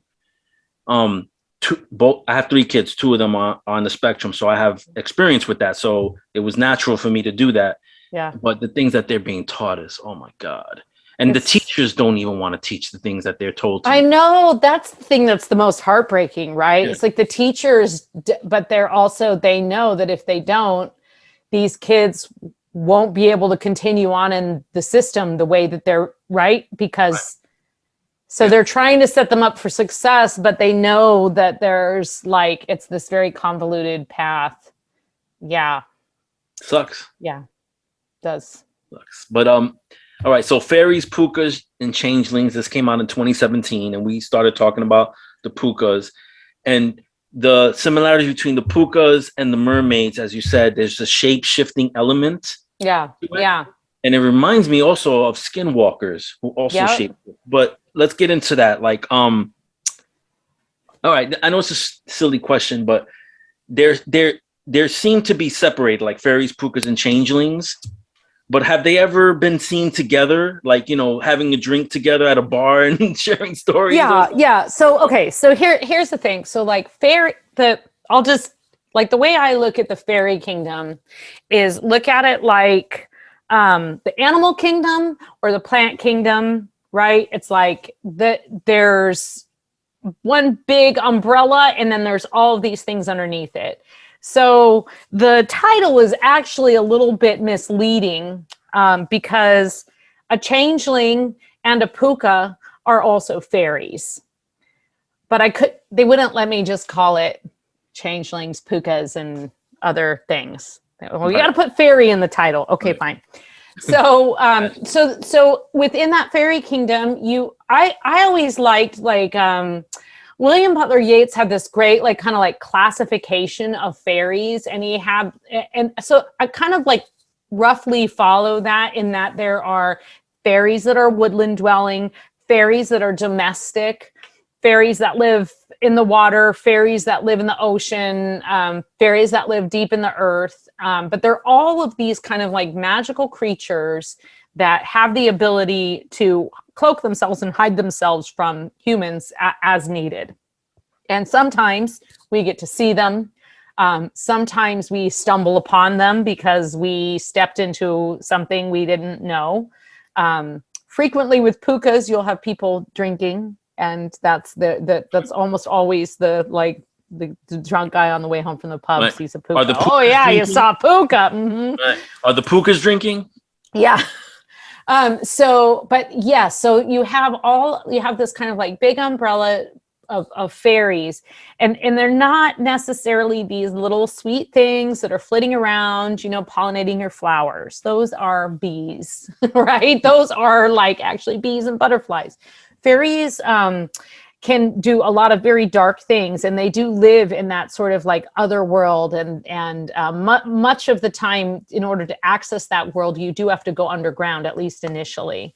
So you'll find parallels actually in a lot of the Celtic mythology of going into a cave and going into a trance and going into kind of the underbelly, as with Greek mythology, other indigenous stories about kind of going through this transformation, going into a dark or sensory deprived place or a cave in order to come out into this other realm. And often that realm is accessed because you're trying to get something. You're either trying to save something, you're trying to restore something, you're trying to save someone. But every once in a while, you do have people who sort of unwittingly stumble upon it because they stayed out too late. And there's some pretty creepy stuff. I read one recently about this guy who was walking. He was supposed to come home, and his father told him to come home and make sure he wasn't out past midnight. And he didn't listen, and he was coming home late, not from the pub, but he was coming home late. And before he got past this one abandoned house, the fairies all came out and basically made him carry a corpse that had become animated for miles until it could find a resting ground. It was a very bizarre story. But it was basically all of these little people who were forcing him to do something that had a power over him. So you see that a lot in the fairy kingdom, that if you make a little mistake, you slip up and then you end up in this other world, and anything could happen. Your life really could be in jeopardy. That's crazy. So don't fall asleep on a fairy mound. Rule number one. No, what does a fairy mound look like? I mean, anything could be a fairy mound, I take it, right? Well, yeah, but often it's a circle. So a circle of trees. I was always taught a circle of mushrooms is a fairy mound. So, don't step inside that fairy circle. It can be a circle of flowers. Those are all kind of ways, but there's other ways to access the fairy world too. I mean, there's how people put those little doors in trees and stuff. Yeah, they do that in my neighborhood. Yeah, and it's super. I love it, but there's actually one really close to my house. It's this tree, and nobody put this door in. There is a damn door in this tree, and I am just like, every time I walk by it, I kind of walk by it like, okay, I'm not going to knock on that. I'm tempted, but I'm not going to knock on it. But it's actually like the way the tree formed. It formed in this perfect little, like, as if someone put a door, not as small as those fairy doors. It's probably about, like, I'd say 3 feet high, 2 feet wide. And it even has a little spot that could look like where you would push on it. And I thought, should I knock on it? But I'm actually smart enough to not knock on a random fairy door without, like, you know, at least leaving a gift first. And it's not on my property. If it was on my property, who knows what I would have done by now. But it's just like this tree I walk by all the time. So I think there's a lot of, like, you know that part in The Nightmare Before Christmas where they go into like the circle of trees and there's all the doors with all the different holidays? Like, that's this, you know, there's this like idea that trees are a place that you can kind of enter into this other realm, caves, certain like rock formations. And then, you know, there in Ireland, there's a lot of like mounds that are considered fairy mounds that are part of like the underground of the fairy kingdom. And that's sort of like where you can see that's sort of like the roof or whatever. Yeah, almost like the hobbits. They have their mound. Yeah. Well, I think he based that on a lot of British and Celtic mythology. For sure, like all of those little like creatures and stuff. Just like even in like Harry Potter, like a lot of the creatures that she talks about are actually in the folkloric record, you know, like the little like house elves and things like that. Not necessarily being like kept as slaves, but there are like brownies, which are like helpful domestic guys that hang out and they're little people and they will kind of protect your animals and your kids and stuff. So I mean, lots of cultures have that and actually make a peace with and invite them in from, you know, from Finland to, you know, the tip of South America. There's the idea that you can work with these entities in order to protect and prosper, right? Protect your family and prosper. So there's an element of witchcraft in there, isn't there? Yeah, everything's involved. It seems like. Yeah. You should knock on that door and just run away at a distance and see what happens. Like I would like try and get an unsuspecting child to knock on it for me. I know, I totally want to knock on it, but I'm a little thinking like, I feel like I should at least leave a little gift first, you know? So like, hey, just in case I knock, but yeah, I know. But you're saying that I knocked 3 times. That door appeared?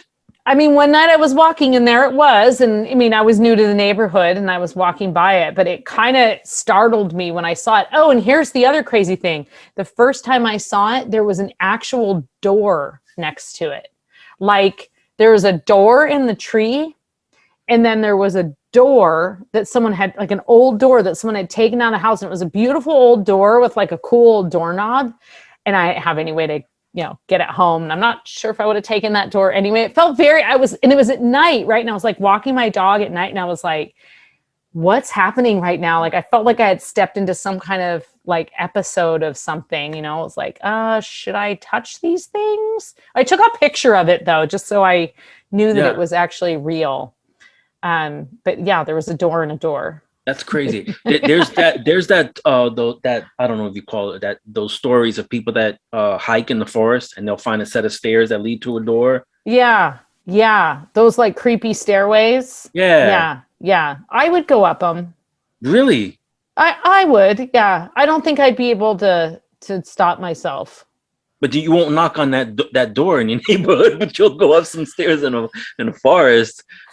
Good point. All right, I'm gonna knock on that door tonight. I'm doing it. No, because I don't want to get. You have to be responsible. Nobody knows what happened to Varla Ventura, but there's this here's her mysterious last appearance. Exactly. All right, so let's get into the Book of the Bizarre: Freaky Facts and Strange Stories. This came out in 2008. Okay, and you know, I'm from the 80s, so I grew up and was able to see all these different actors and actresses, but I wasn't aware that Katharine Hepburn was afraid of people with dirty hair or wouldn't approach. Oh, yeah, that's like the whole phobia section. Yeah. She had like this, I've actually read that since in several other like I think I have a whole book just about her, and apparently she was like obsessive about washing her washing her hair. I mean, she had great hair, so yeah, I understand it. Maybe she grew up with like lice or something. I don't really know, but that's crazy.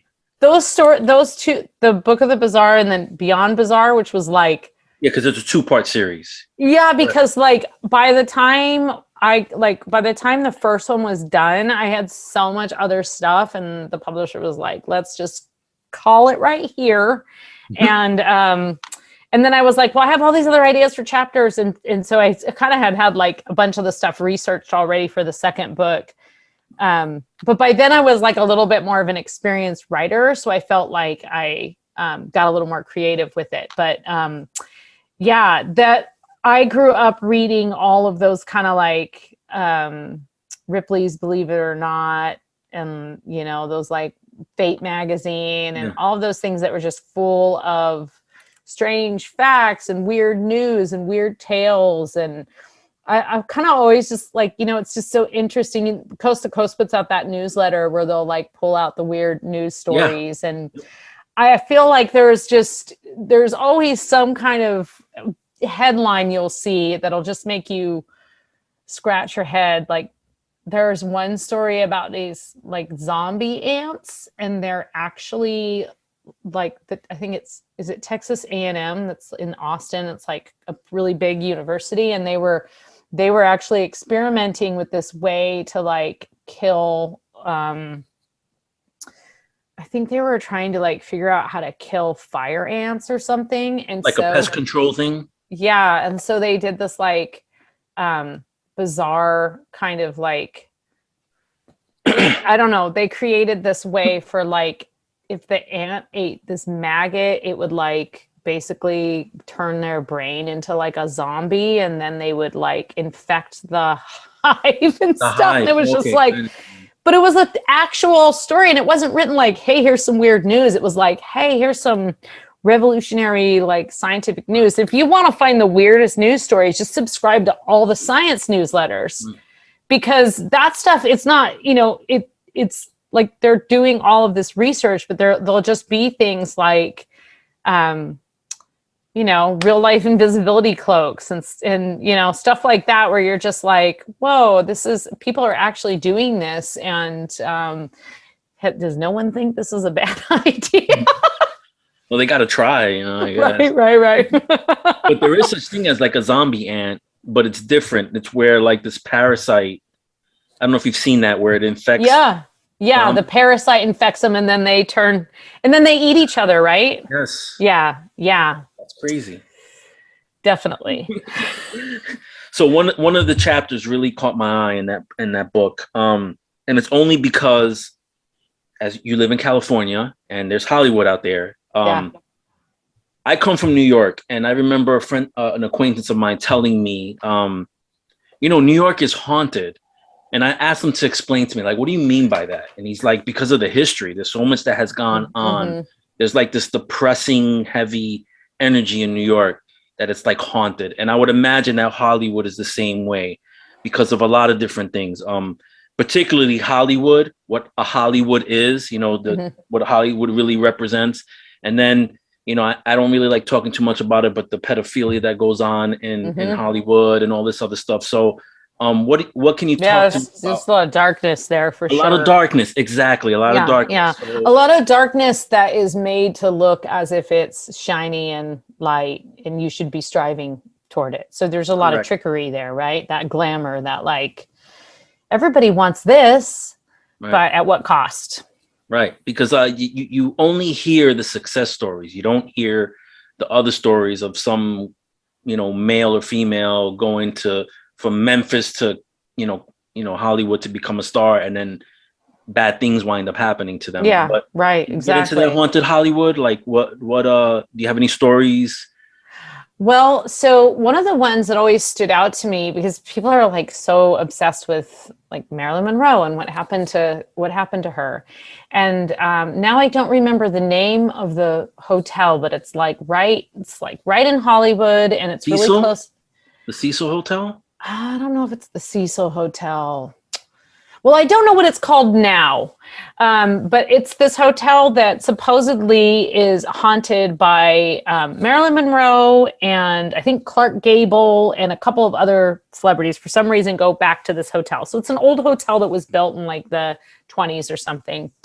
And one of the room that was supposedly Marilyn, or that is supposed to be haunted by Marilyn, is like a little like it's like a little separate, almost like kind of like over by the pool. And so this is not my experience. This is my sister. My sister was going down there, and I was like, can you go to this hotel? Like, just at least eat lunch there or something. And of course, it's like really expensive. And so she and her boyfriend stayed they stayed somewhere real cheap for like 3 nights, and then they stayed there for just one night. Right. And it wasn't like, but her room looked over the pool, so she could see this room. And she said, I don't know, maybe someone was staying there, but I looked out the window and I couldn't sleep. And it was like, for some reason, I just got up and I thought, well, maybe I'll go swimming. Will they kick me out if I go swimming at 3 a.m? And she opened the window to look just to see if like the pool, if there's anyone at the pool. And that room, which they had told her was not occupied, a light went on. And so she was convinced that, she had done her paranormal investigation for me, which was totally awesome. Yeah. I was like, oh, now I'd like to go and stay there. Right. So let's see, there's that wonderful cemetery where like all of the filmmakers and stars are, Ed Wood and all of those guys are all buried there. Bela Lugosi. One of them has is it Clark Gable? One of them has a dog. I can't remember off the top of my head now. It's been so long, but one of them has a dog that actually returns to his grave, kind of like the famous one in Scotland, but comes by the grave. So that's the Forever Hollywood Cemetery. That's supposed to be very, very haunted, and it's very, very popular cemetery because they'll do like they do movies there in the summertime, like outside, they'll show them on the side of Bela Lugosi's crypt and such. Some of the more interesting stories I've heard since writing that book of like a few friends that live in that area where they've gone and they've toured a house and they've seen something. A good friend of mine is kind of like he puts on like, kind of like gothic and vampire balls and stuff. Oh, like themed parties. Yep. Yeah. And he's been to a couple of things in some of the bars there. And, it's always interesting because if you're like in a situation where people are like straight up dressed like vampires and then you see something, you're kind of like, well, are you sure it wasn't someone that was dressed like a vampire? But one of the stories was just, they were outside this bar, I think it's called like Bar Sinister or something like that.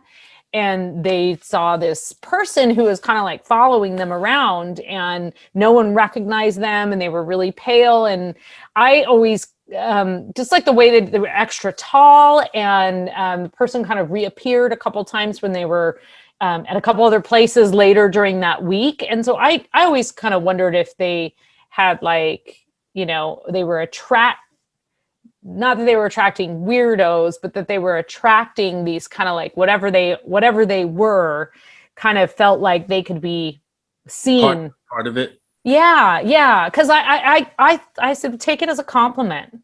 Right. If something like that appears out of the shadows, and you see it, it means that you're trusted with that. You're not going to harm it. Because I kind of think it's like what your parents tell you about spiders, right? Like they're more afraid of you. Well, my mom told me about spiders. They're more afraid of you than you are of them, or like little creatures and things like that, right? It's like, no, it's more afraid of you than you are of them. And I kind of think that about like the paranormal in general, that just like, I think that when we see things, we should take it as like a blessing, even if it scares us, because one, it might scare us just because it's so unusual. Two, it might scare us because it's actually scary, but it's trusting you with with that knowledge somehow. So it knows that you have the fortitude of mind to separate, that from being able to like do your job or whatever. Right. And, I always feel like there's some kind of like message coming through, but I'm fortunate in that the things that I've had have I've never felt threatened. I've not always felt like cool. But I've not ever really felt threatened to the point where, I felt like I needed to do something drastic, like banishing or anything like that. Right. But you had more practice than other people. Well, probably just came, because I just kind of had some tools. Like we were saying at the beginning, like one of the things that I think parents do a lot is they'll say like, oh, it was just a nightmare. It was just a dream. And I don't know if do you ever listen to Jim Harold's Campfire Stories? Do you ever listen to that show? No. Okay, so that's a podcast that is all like people that call and share their stories. And so like if you ever like those like ghost to ghost episodes of Coast to Coast, it's basically like that. And you have all of these people who it's really good. It's a good podcast, and he'd be a great person for you to interview. Right. Is it He's really interesting. To what Dave does on SOR, where he has that guy come in and tell those stories? Yeah, kind of. Yeah, no, except for he'll read stories that people submit, what Dave's doing, like that that segment, and the guy will read like a paranormal story that someone submitted. This is actually like Jim Harold takes the calls from people who have had experiences, and then that's what you're listening to, like people tell their stories. Right. Okay. And over again, the theme is like, I thought I was the only one in my family that saw it. And then when I grew up, it turned out my sister had this experience, my mom had this experience, and no one wanted to talk about it. But my point being that we will like dismiss children as making things up, and actually they're the ones that know what's going on. Right. And we're too afraid to see it because we already are like so worried about so many other things. Our grasp on reality is tenuous at best. Right. I think that as adults, we're blocked, or we create ways to block certain things, where kids, their minds are more open and they perceive things even more than we can. Yeah. And if you tell them that what they're seeing isn't real and they keep seeing it, you're undermining their ability to process that. Exactly. And I'm sure that you've run into that, because you said that your children see these shadow people, and that's a struggle, right? Because it's like, you don't want them to be scared, but you're not entirely sure what it is yourself.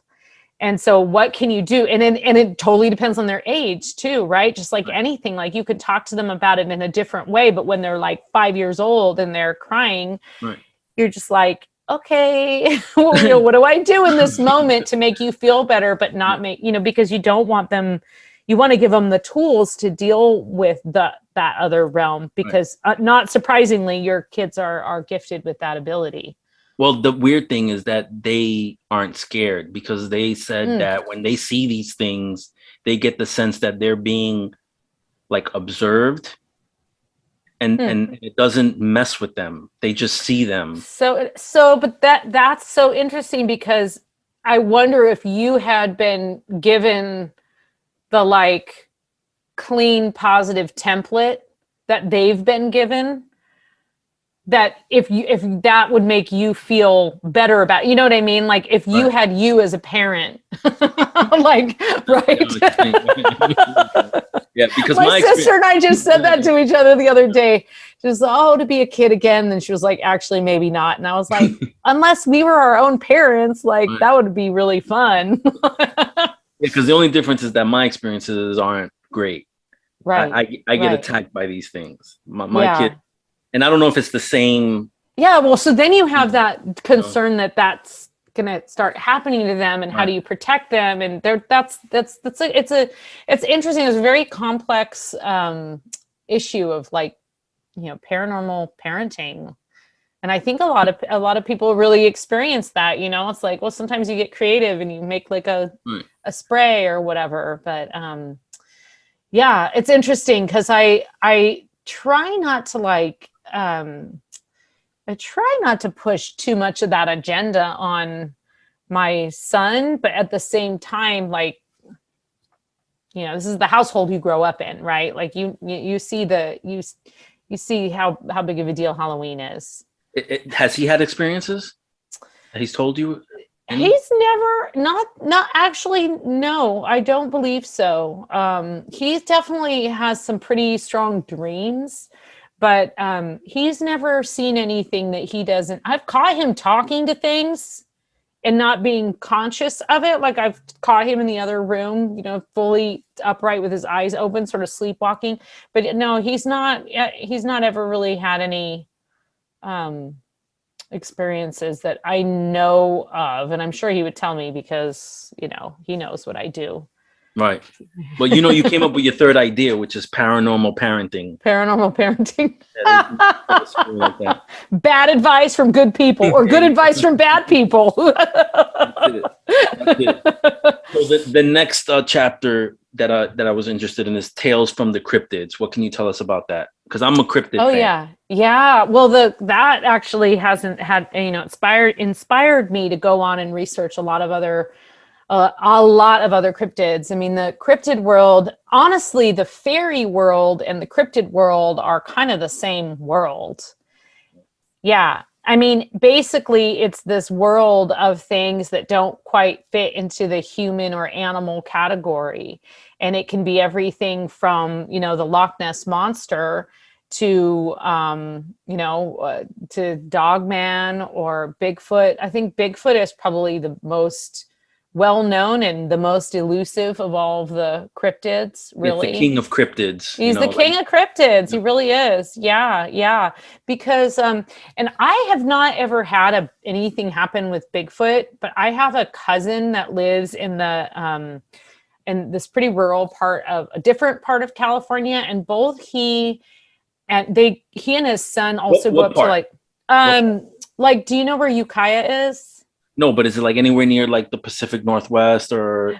So it's like so if you kind of just go like straight up from Sacramento and then over toward the coast a little bit, kind of up in Northern California, and then some of their experiences have been up in Oregon. They have a piece of property that they like to go fishing on that's very rural, and it's just like a campsite.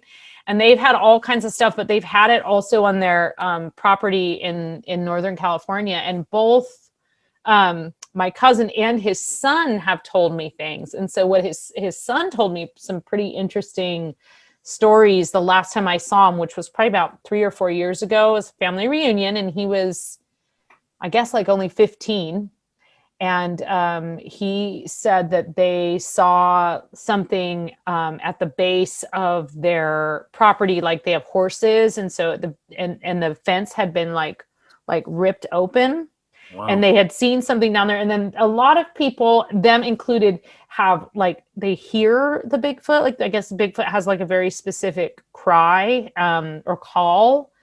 I've never had but keep in mind that the majority of my life I spent in San Francisco. So yeah, I saw some big hairy feet, but I did not see Bigfoot. You never know. Cause I mean, I live in Central Florida.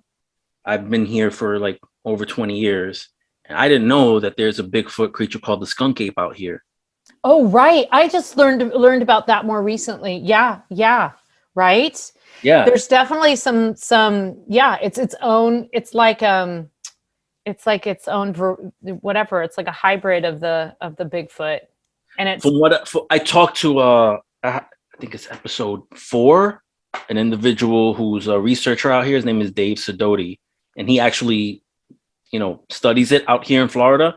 Yeah. And there's different like myths about it, but he said that they're not small as some people project, like small being like Bigfoot in North California or in California in general, or the Pacific Northwest, are known to go as big as 15 feet.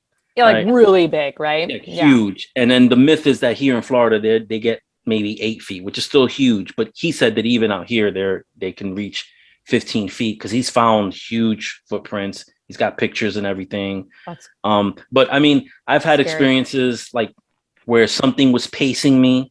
Oh, and that's like a sign of a Bigfoot. But I don't know if it was. I'm just saying it's just something that happened to me. Like. Yeah, it just felt like something was pacing me.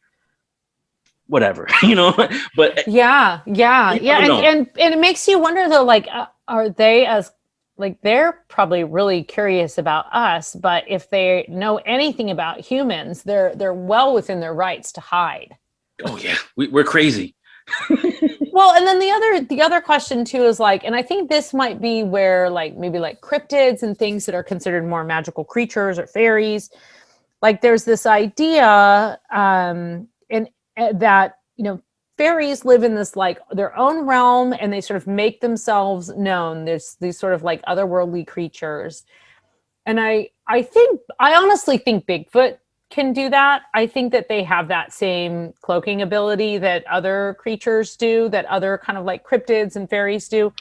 But I don't know that that's a widespread belief. I think there's the idea that they're like there all the time and they'd be visible if we could just find them. And that may well be one of our big mistakes, assuming that they're just there hiding from us. And not, not that they can just go like, boom, I'm invisible, right. But there's a way that they can cross into this, like, whatever. It's like I don't even know if it's really a parallel dimension, because I'm not sure I really believe about, I just like I don't know if I really believe that it's a parallel dimension so much as it's all just like the same dimension. And we just have this really linear, narrow view of it. So we just don't have the vision to see all the things around us, or we don't have it all the time, which is probably good. Because to be honest with you, if every time you opened your door and you saw a Bigfoot, or every time you went to the bathroom to brush your teeth, you saw like a ghost in the mirror, eventually you would not be able to like function. You couldn't go to the grocery store, Couldn't do normal things. Yeah. Couldn't do normal things. Yeah. You could only do paranormal things. So there's a book called Natural Causes of Lycanthropy, Magical Creatures. Now, did you co-author? You co-authored that, correct? So that's an excerpt from, that's one of the ebooks that I did, and the guy that wrote it, it's an excerpt from this book on werewolves that was written in like 1885, I think. And the guy who wrote the book was just like this real believer in werewolves and did a bunch of research. And so then I kind of like took that and ran with it, and I have some base knowledge of like plants. And so one of the natural causes of it is drinking from lycanthropic streams.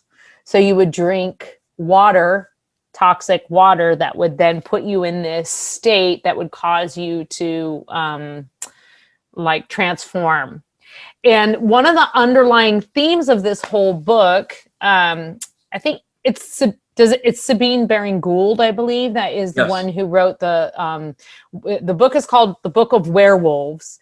And he's really interesting. He was a reverend and traveled the world, preaching the word of God and also researching werewolves the whole time. So It's kind of interesting. Yeah, he wrote the hymn Onward Christian Soldiers. Like, that's the dude.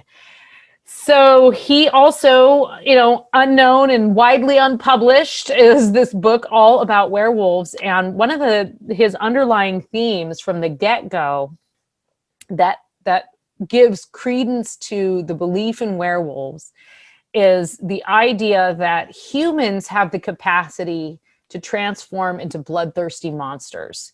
And what is a werewolf but a bloodthirsty monster? Yes.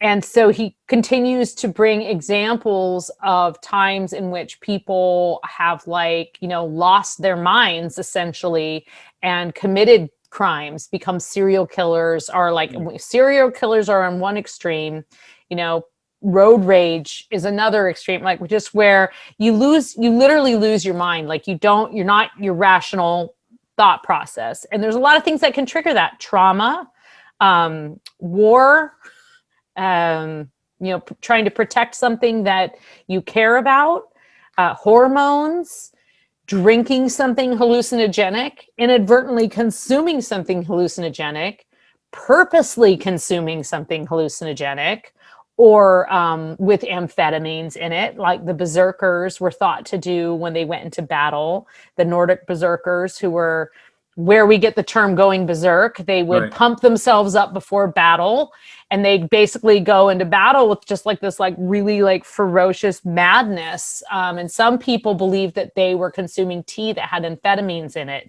And then the collective that mob consciousness of just like getting really angry. But I mean, there's like all of these. So anyway, his point is that we have this capacity within us as humans to just sort of snap. And that in itself is what it takes to shape shift and transform into a werewolf. So the idea being that it's possible, just like those women can train themselves to be underwater for 10 minutes. We can go into these murderous rages, and that's that beastly capacity that we have. Going primal, essentially, right? Yeah, and then there's actually like a disease called lycanthropy that you get where you totally actually think you're a werewolf. And then there's another one, and people have been probably to this day are still institutionalized for it. They straight up believe that they're werewolves, and it's called it's the disease of lycanthropy. The other one is where people are excessively hairy, and that's absolutely like a hormone, it's usually genetic, and it's a hormone imbalance that is causing some people are hairier than others. We know this, but this is like where someone gets, just like hair all over their body. And I also think that there's the idea of think about like Teen Wolf, but it really makes a lot of sense, right? Because we were talking earlier about teenagers not having any control over their bodies, or like they're like, they can't really they can't really control things. They don't have a lot of control. They don't have a lot of yeah. And so there's that kind of, extreme, the extreme behavior, and that the idea of transforming into a werewolf is a way of demonstrating the far end of where you could go with that versus what you want to have happen within the group, which is these feelings are normal, but don't go out and kill anyone. I know there's a lot there with werewolves. Yeah. So in your estimation, because like we said, Bigfoot's the king of cryptids, and it's not until lately that you have all these people coming out with Dogman sightings. Not that Dogman's brand new. Dogman has existed, but is there a difference between Dogman and werewolves? Are they the same? Are they different? It's so funny. I actually have this argument with Dave because I think they are. I guess the fundamental difference being that people think that Dogman's just Dogman all the time, and a werewolf is a shapeshifter that transforms and can be other things, including a human. But I think they're the same thing. I think it's a new word for a werewolf because it's half man, and we have zero evidence that Dogman doesn't transform into something perfectly normal. But you got the chupacabra, you've got all kinds of you got the trickster coyote who's a shapeshifter. You have a lot of things in the canine family, including werewolves, from around the world. So I wouldn't say that that Dogman's exactly a werewolf, because it could be from a place where there aren't any wolves, but essentially, I think that it's the same category. They're all sort of canine shapeshifters that are vaguely humanoid. And I think it's a case of the words we use to describe it. And how would you know anyway? If you see this thing that's half man, half canine, how do you know? Yeah. Maybe is it Dogman or it's a werewolf? I mean, it's I'd have to see one. I've never seen one, so I'd have to see one to see if it actually changed my mind, if it's really a different thing. But I do think it has to do with, back in the, 1600s, everything was either a vampire, a werewolf, or a witch. Those were your explanations for things. And now we have a lot of different, like you said, vocabulary. We have different words to describe these things. Right. A lot of them are the same things, but they're described with different terms. Yeah. Because I agree. I think werewolves and Dogman are the exact same thing. Totally. Right. Thank you. Here's another example of just using different words to describe something. I was once reading, I was doing research for that fairy book, and I was reading about this particular kind of like house. It wasn't a brownie. It was another kind of like domestic fairy. And I was actually reading this story about this family that had one, and it was like a fictional story or a fictionalized story. It was an anecdotal story, and this collection from the probably from the early 1900s. And the story was basically this like kid kept waking up with scratches. Said it was a kid, but it was probably more like a tween or something. And the kid just kept waking up, and it would have like pinched, it would look like it had been pinched, and it had scratches on its body. And I was like reading that, and I was thinking, man, that like really fits with a lot of descriptions of like poltergeists, right? Like people describing they have a poltergeist. And then I started researching a little more, and it was like, oh yeah, and this thing like moves stuff around in your house. And it makes like really loud noises sometimes.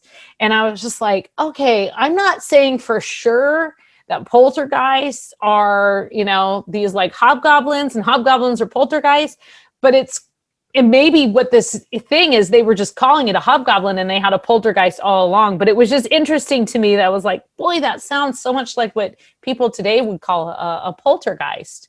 But we have like all of this popular culture that has built up in our consciousness as well. So, well, I think everything's connected, right? I think in this conversation that you and I have had, we've alluded to that everything being connected in the paranormal, right? So I have this theory about like the same, almost very similar poltergeist and with Bigfoot, right? Okay, so when you talk about like ghosts and ghostly activity, right? You hear disembodied voices or disembodied sounds.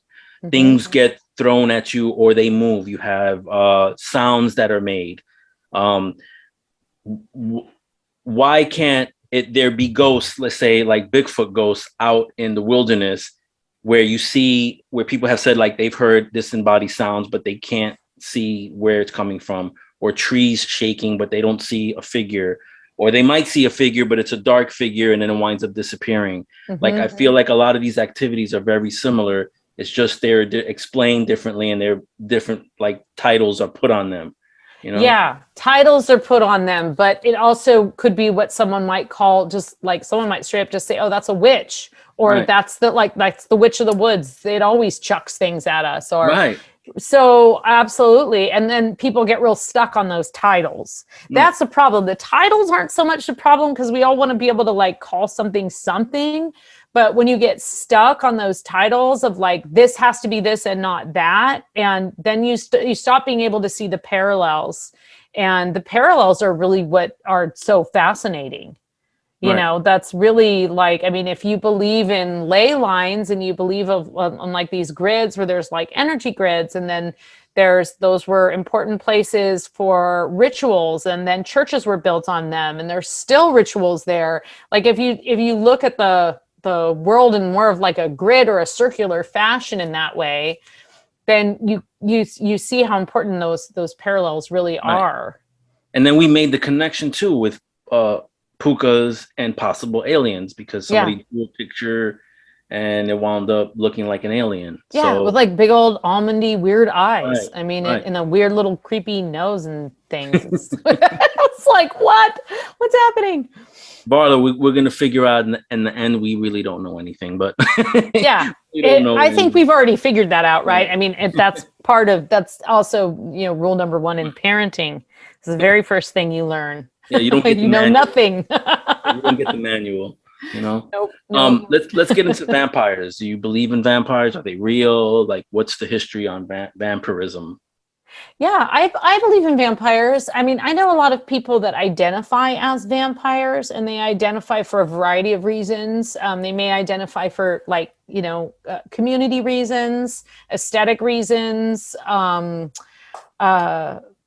ritual and magical reasons, or all of those things combined, just like some people like subgenres of music, or like a gothic community. You have a lot of goths that gravitated toward like the vampire community.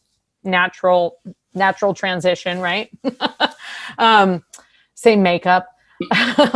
But there's definitely like a very high level approach to vampirism in that way.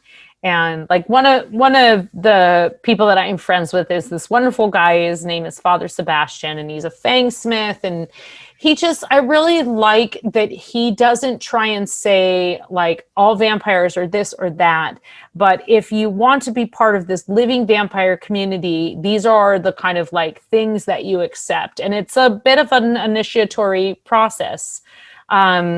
As you become awakened, but it's very rooted in like a lot of just base magical principles and intention, and sort of like creating this beautiful world that you want to live in. So there's that vampire. There's the psychic vampires, responsible and irresponsible, and those are those people that feed on you. They're draining. They'll deliberately feed. Some people, those are the irresponsible ones. The responsible ones are the ones that ask your permission and you grant them permission. And here's that same idea of, sort of a lord of a manor getting some peasant to come and let them sort of feed on their blood or their life force. So there's like some energy work that goes on there. There's a lot of energy work in vampirism. And, people have written extensive books just about like being a psychic vampire.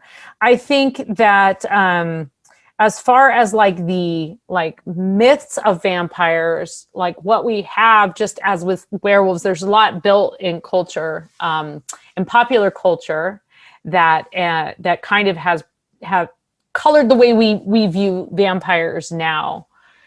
Bram Stoker's Dracula is based on several things that were happening at the time, including, in Scotland and Ireland, and in particular, they were doing a lot of secret medical research, and they were doing this on cadavers, and it was not sanctioned like by the church. And so some of the universities even were paying people to go and like rob graves so they could have right. cadavers for people to work on. And so there's this very like kind of like gruesome underbelly of like medical history.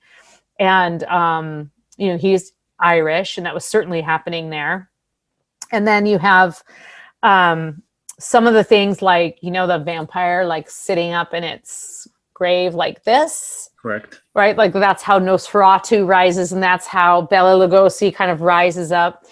So that, rigor mortis can cause, when you open a coffin, it can cause a body to like spring up. It's just one of the parts of the process.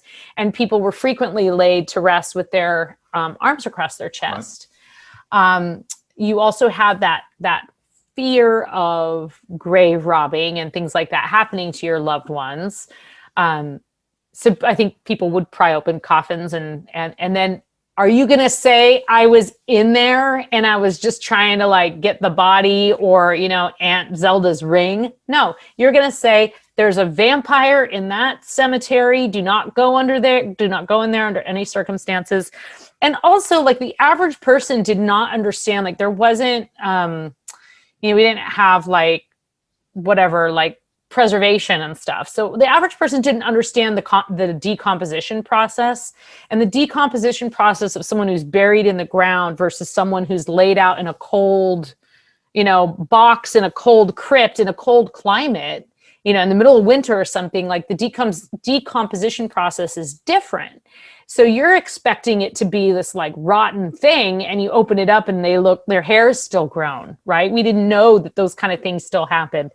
So there's some like of that kind of mythology in there, but then there's also some stuff that like is a real head scratcher. The idea of blood just being this like ingredient that will make you younger, or that is, a way to kind of like, just like restore your health and things like that. So you have, those ideas of like bathing in blood and bloodletting. And then, you also have people who did have a sort of relationship where they, where they actually did, like the gypsies would live on land, and in exchange for living on the land, they would send someone up to the vampire lord, and the vampire lord would keep this person, usually a young woman, suspiciously, right? And then they would send them back, and they would be able to move on, and they could live in peace on the land. So there's that kind of relationship with like the Vlad Dracula, and then of course basing it on that horrific Vlad the Impaler, who was known to be a really gruesome and brutal leader. Kind of solidified the idea of vampires being these like people who were preying on others. But in Irish mythology, the vampires are very ghost-like and can scare you to death, essentially. They can really take the life out of you because they can drain you of your life force. Right. So, and I think there are stories like that around the world, really, of these they're the more malevolent entities that are kind of after you. But I also think vampires get a bad rap. I think they got burned a lot, like witches and werewolves, and especially in like England during medieval times. It was like, oh, must have been a vampire. Yeah. Must have been a witch. It was like, one of the three. If you're handsome and dark haired, you were a vampire. And if you were like haggy and old, you were a witch. And if you were stereotypes, you were hairy, you were a werewolf. Right. That's bad, right? Yeah. Not good to be hairy. So not all vampires look like Tom Cruise and Antonio Banderas. Oh, I mean, I don't know. If you look at some of these pictures from these vampire balls, you see quite a few. Yeah, you see quite a few looking like that. But I mean, that's part of it too, is the charm. And there are females as well in stories and in mythology that were very that are very beautiful and have a lot of control. They have a lot of control over your mind and over what you choose to do.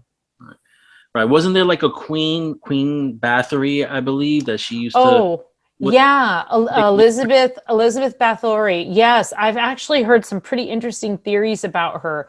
So she was the one who is said to have basically kept all of these like young girls. She was like really, really mean to all of her servants, and she supposedly kept them and let their blood and like bathed in their blood. Right. And to stay young. But I heard some like really interesting stuff on another podcast more recently. I was like on Aaron Mahnke's lore, and he did one specifically about her. And one of the things that he pointed out, which was like super light bulb for me, because you see this time and time again, but she had a lot of power and land and a whole castle.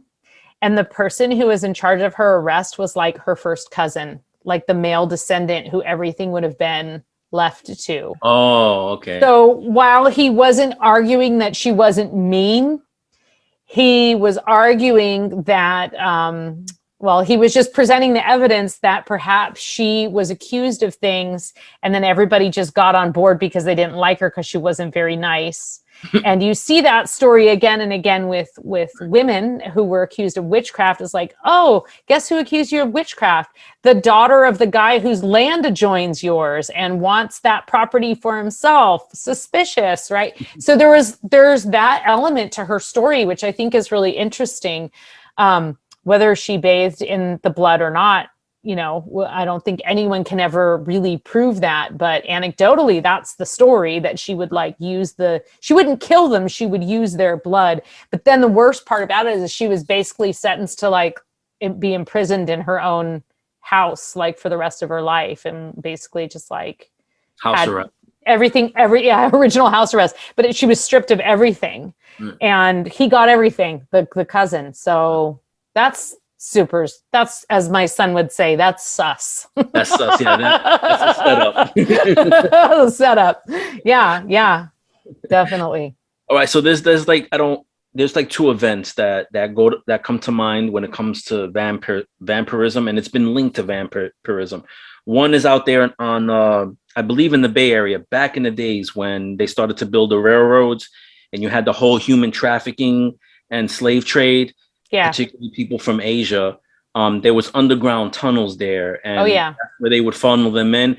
And there was like this thing where people would wind up missing, and they link that to vampirism. That's one of them. And then there's another one where you had the missing kids from Seattle. I don't know if you heard of that, but I heard that might have been linked to vampirism as well.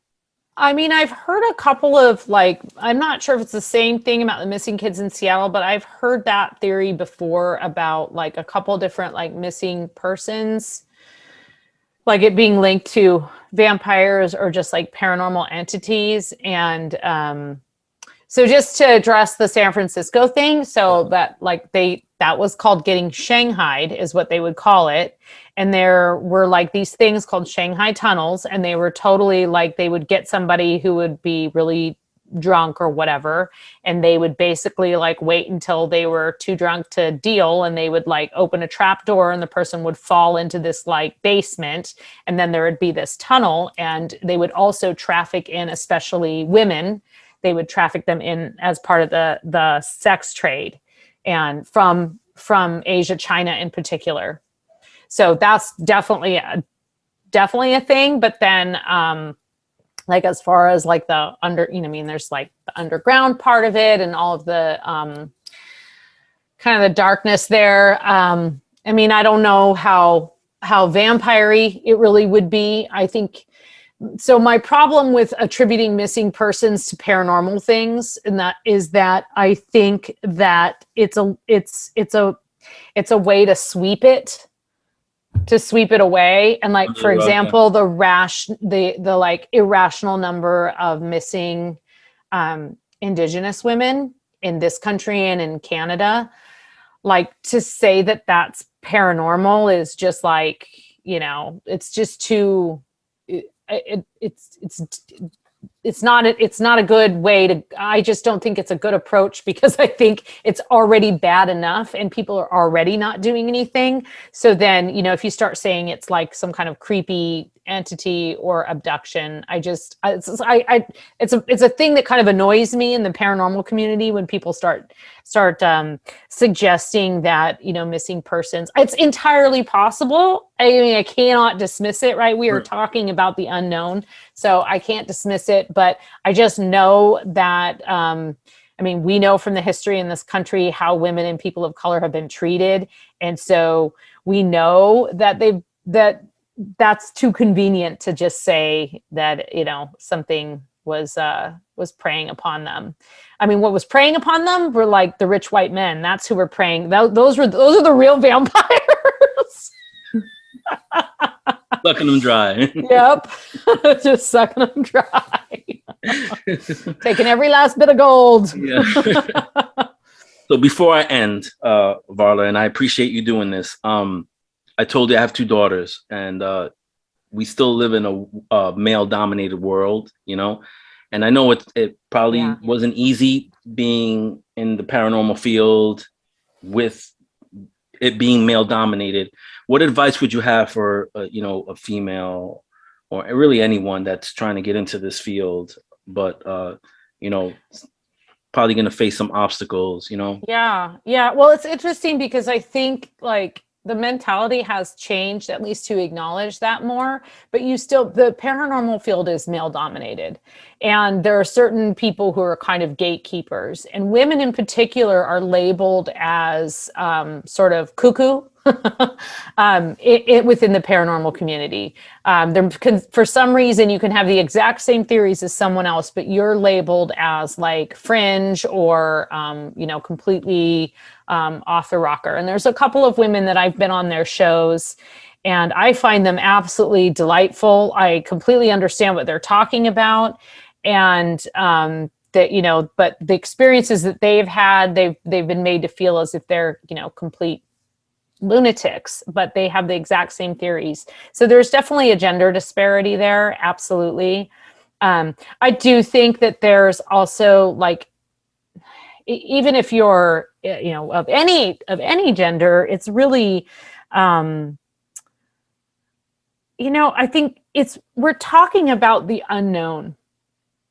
There are people who are popular and are known for researching it, but nobody's an expert.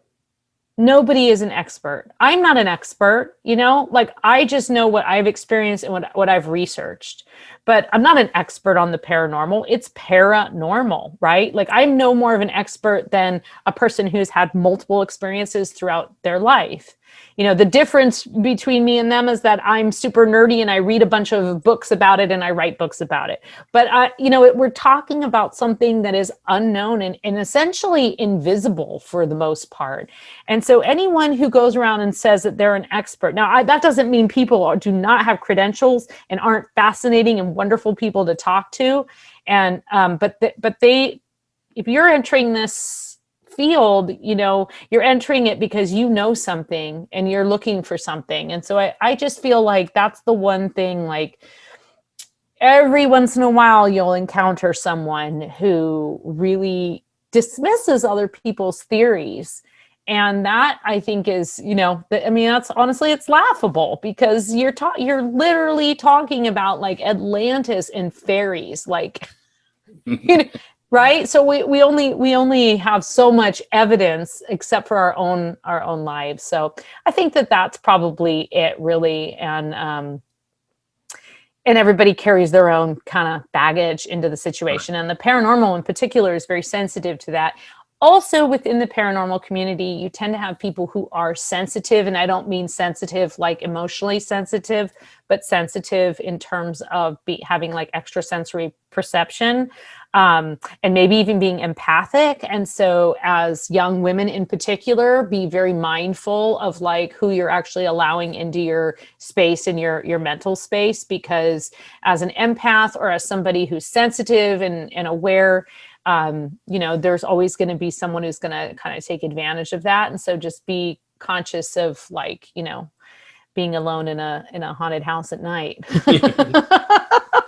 Listen to your father. Yeah. Thank you so much. The last thing is what's next for you? What's next for Varla Ventura? What are you working on? A book, documentary? Yeah, documentary. No, I actually am working on a podcast. I've been working on it for quite a while. Okay, awesome. And it's just me telling stories and occasionally interviewing people, but it's really just kind of about like cool, weird stories that I've come upon. A lot of it is like supernatural and spiritualist women's history in a way. So some of these, like when I was working on the most recent book, which is the Paranormal Parlor book, I just found so many interesting characters. And one of the things that I love the most is that there are a lot of people who were spiritualists, and like a lot of women in particular who were spiritualists, and they were able to use the psychic arts as a way of like breaking out of like their normal confines of society. But there was also actually a lot of overlap between abolitionists and spiritualists, which I think is really interesting. So there's some of those stories that like I've touched on in my books that I'm just exploring and telling in a, whatever, 30 minutes or 45 minutes or however long it'll be. So I'm working on that. I'm just trying to like record several episodes in advance because I'm like totally not the kind of person that can keep a regular schedule. So I figured I'll just like much better marathoning under a deadline. And then I'm working on a book that's more about like plant and fairy lore, and then a little bit of like fiction here and there. And I don't know, I tried to sell a book about pirates and it didn't take. So I'm Don't give up. Rethink that. Yeah, I know. And then there's a couple of people that have talked about collaborating on some different kind of along the lines of like the cryptids or the banshees and vampires. There's like a gathering of stories with like a different theme. But I mean, I kind of covered a lot of the creatures. Yeah, you covered a lot of stuff. Just like, what is next? Maybe I should write a novel.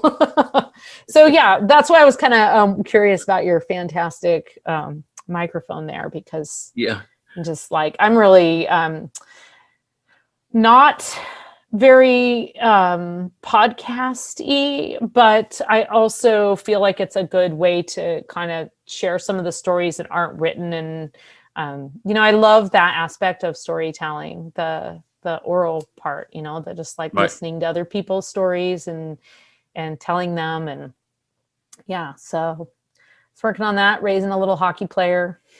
Oh, really? Yeah. What position? Is he a winger or is he a center, defense, goalie? He's a goaltender. Yeah. I played goalie in New You did? York. I did, yes. He loves Yeah. the Rangers, actually. That's his favorite team. I'm a Rangers fan. Yeah.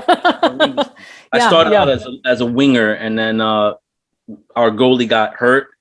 So since I'm a baseball player, and I tried hockey, so I had friends that were like, hey, come play hockey with us. Yeah. So we played on a team. So I was a winger, but I sucked. So the goalie got hurt. I went in as goalie, and I guess since I'm good at catching, You're natural. Yeah. I just was natural. So that's great. yeah, it's awesome. That's great. That's great. That's funny. All right, Varla. Oh, and another thing, I tried looking you up on IMDb because I thought I saw you maybe like on one of these TV shows on the Travel Channel. Like, I was on. Okay, so I was on CBS Sunday Morning. Right, that I know. Yes, with Faith Saley, and she was interviewing me about mermaids, and so, but I don't think I'm on IMDb. I don't even know how to. No, I'm just wondering how come you're not on any of these paranormal shows with all the knowledge that you have. You know? I don't know. I've never been asked, and I don't have an agent that pitches me. It's probably I don't know. We need to start a campaign. Yeah, well, especially now that you don't. I mean, people are so used to doing things remotely too, so that's like not as much of a barrier, because it used to be like even on Coast to Coast, they ask you to have a landline. And then in the middle of COVID, they asked me to come on, and so what I would do is I don't have a landline anymore. So like I would like go get a cheap hotel for 4 hours in the night and use that landline. And sometimes hotel rooms don't even have phones anymore. So I was like, it was the middle of COVID, and I was like, I really don't want to go to the like crappy hotel by my house, and she was like, you know what, just do, cell phone. Cell phones used to cut out a lot more than they do. Now they sound pretty good. So I don't know what, it's been a while since I've been invited on there. So we'll see what happens next time. But never did get that landline. Well, I hope to see you on some TV shows because I think you belong on those shows. I mean, there's other people that I see that don't have as much knowledge as you have. And I always wonder, like, how come I don't see her on these shows? But how'd those people get on there? Yeah, like, I mean, I guess it's knowing, you got to know somebody. But thank you so much for doing this. Yeah. You're awesome.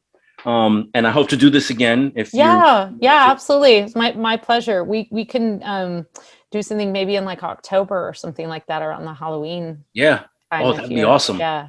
That'd be awesome. And I look forward to hearing you again on SOR because I know you're on there a lot. So yeah. He has me on every last Thursday of the month now, which is just really nice. Yeah, I really it's been nice to have like a regular thing, and also he's just a great host, and he's awesome. It's a lot of fun, and the audience is so fun. Like they're so fun. They ask hilarious questions and they make really funny comments in the chat, and it's just they're very kind. So that's nice. But thank you. This was a lot of fun. I really appreciate you having me on your show. Anytime. All right. So have a great rest of your day. All right. Yeah, you too. And take care of your children. So much. Okay. Yes, I will. Thank you. Take care. All right.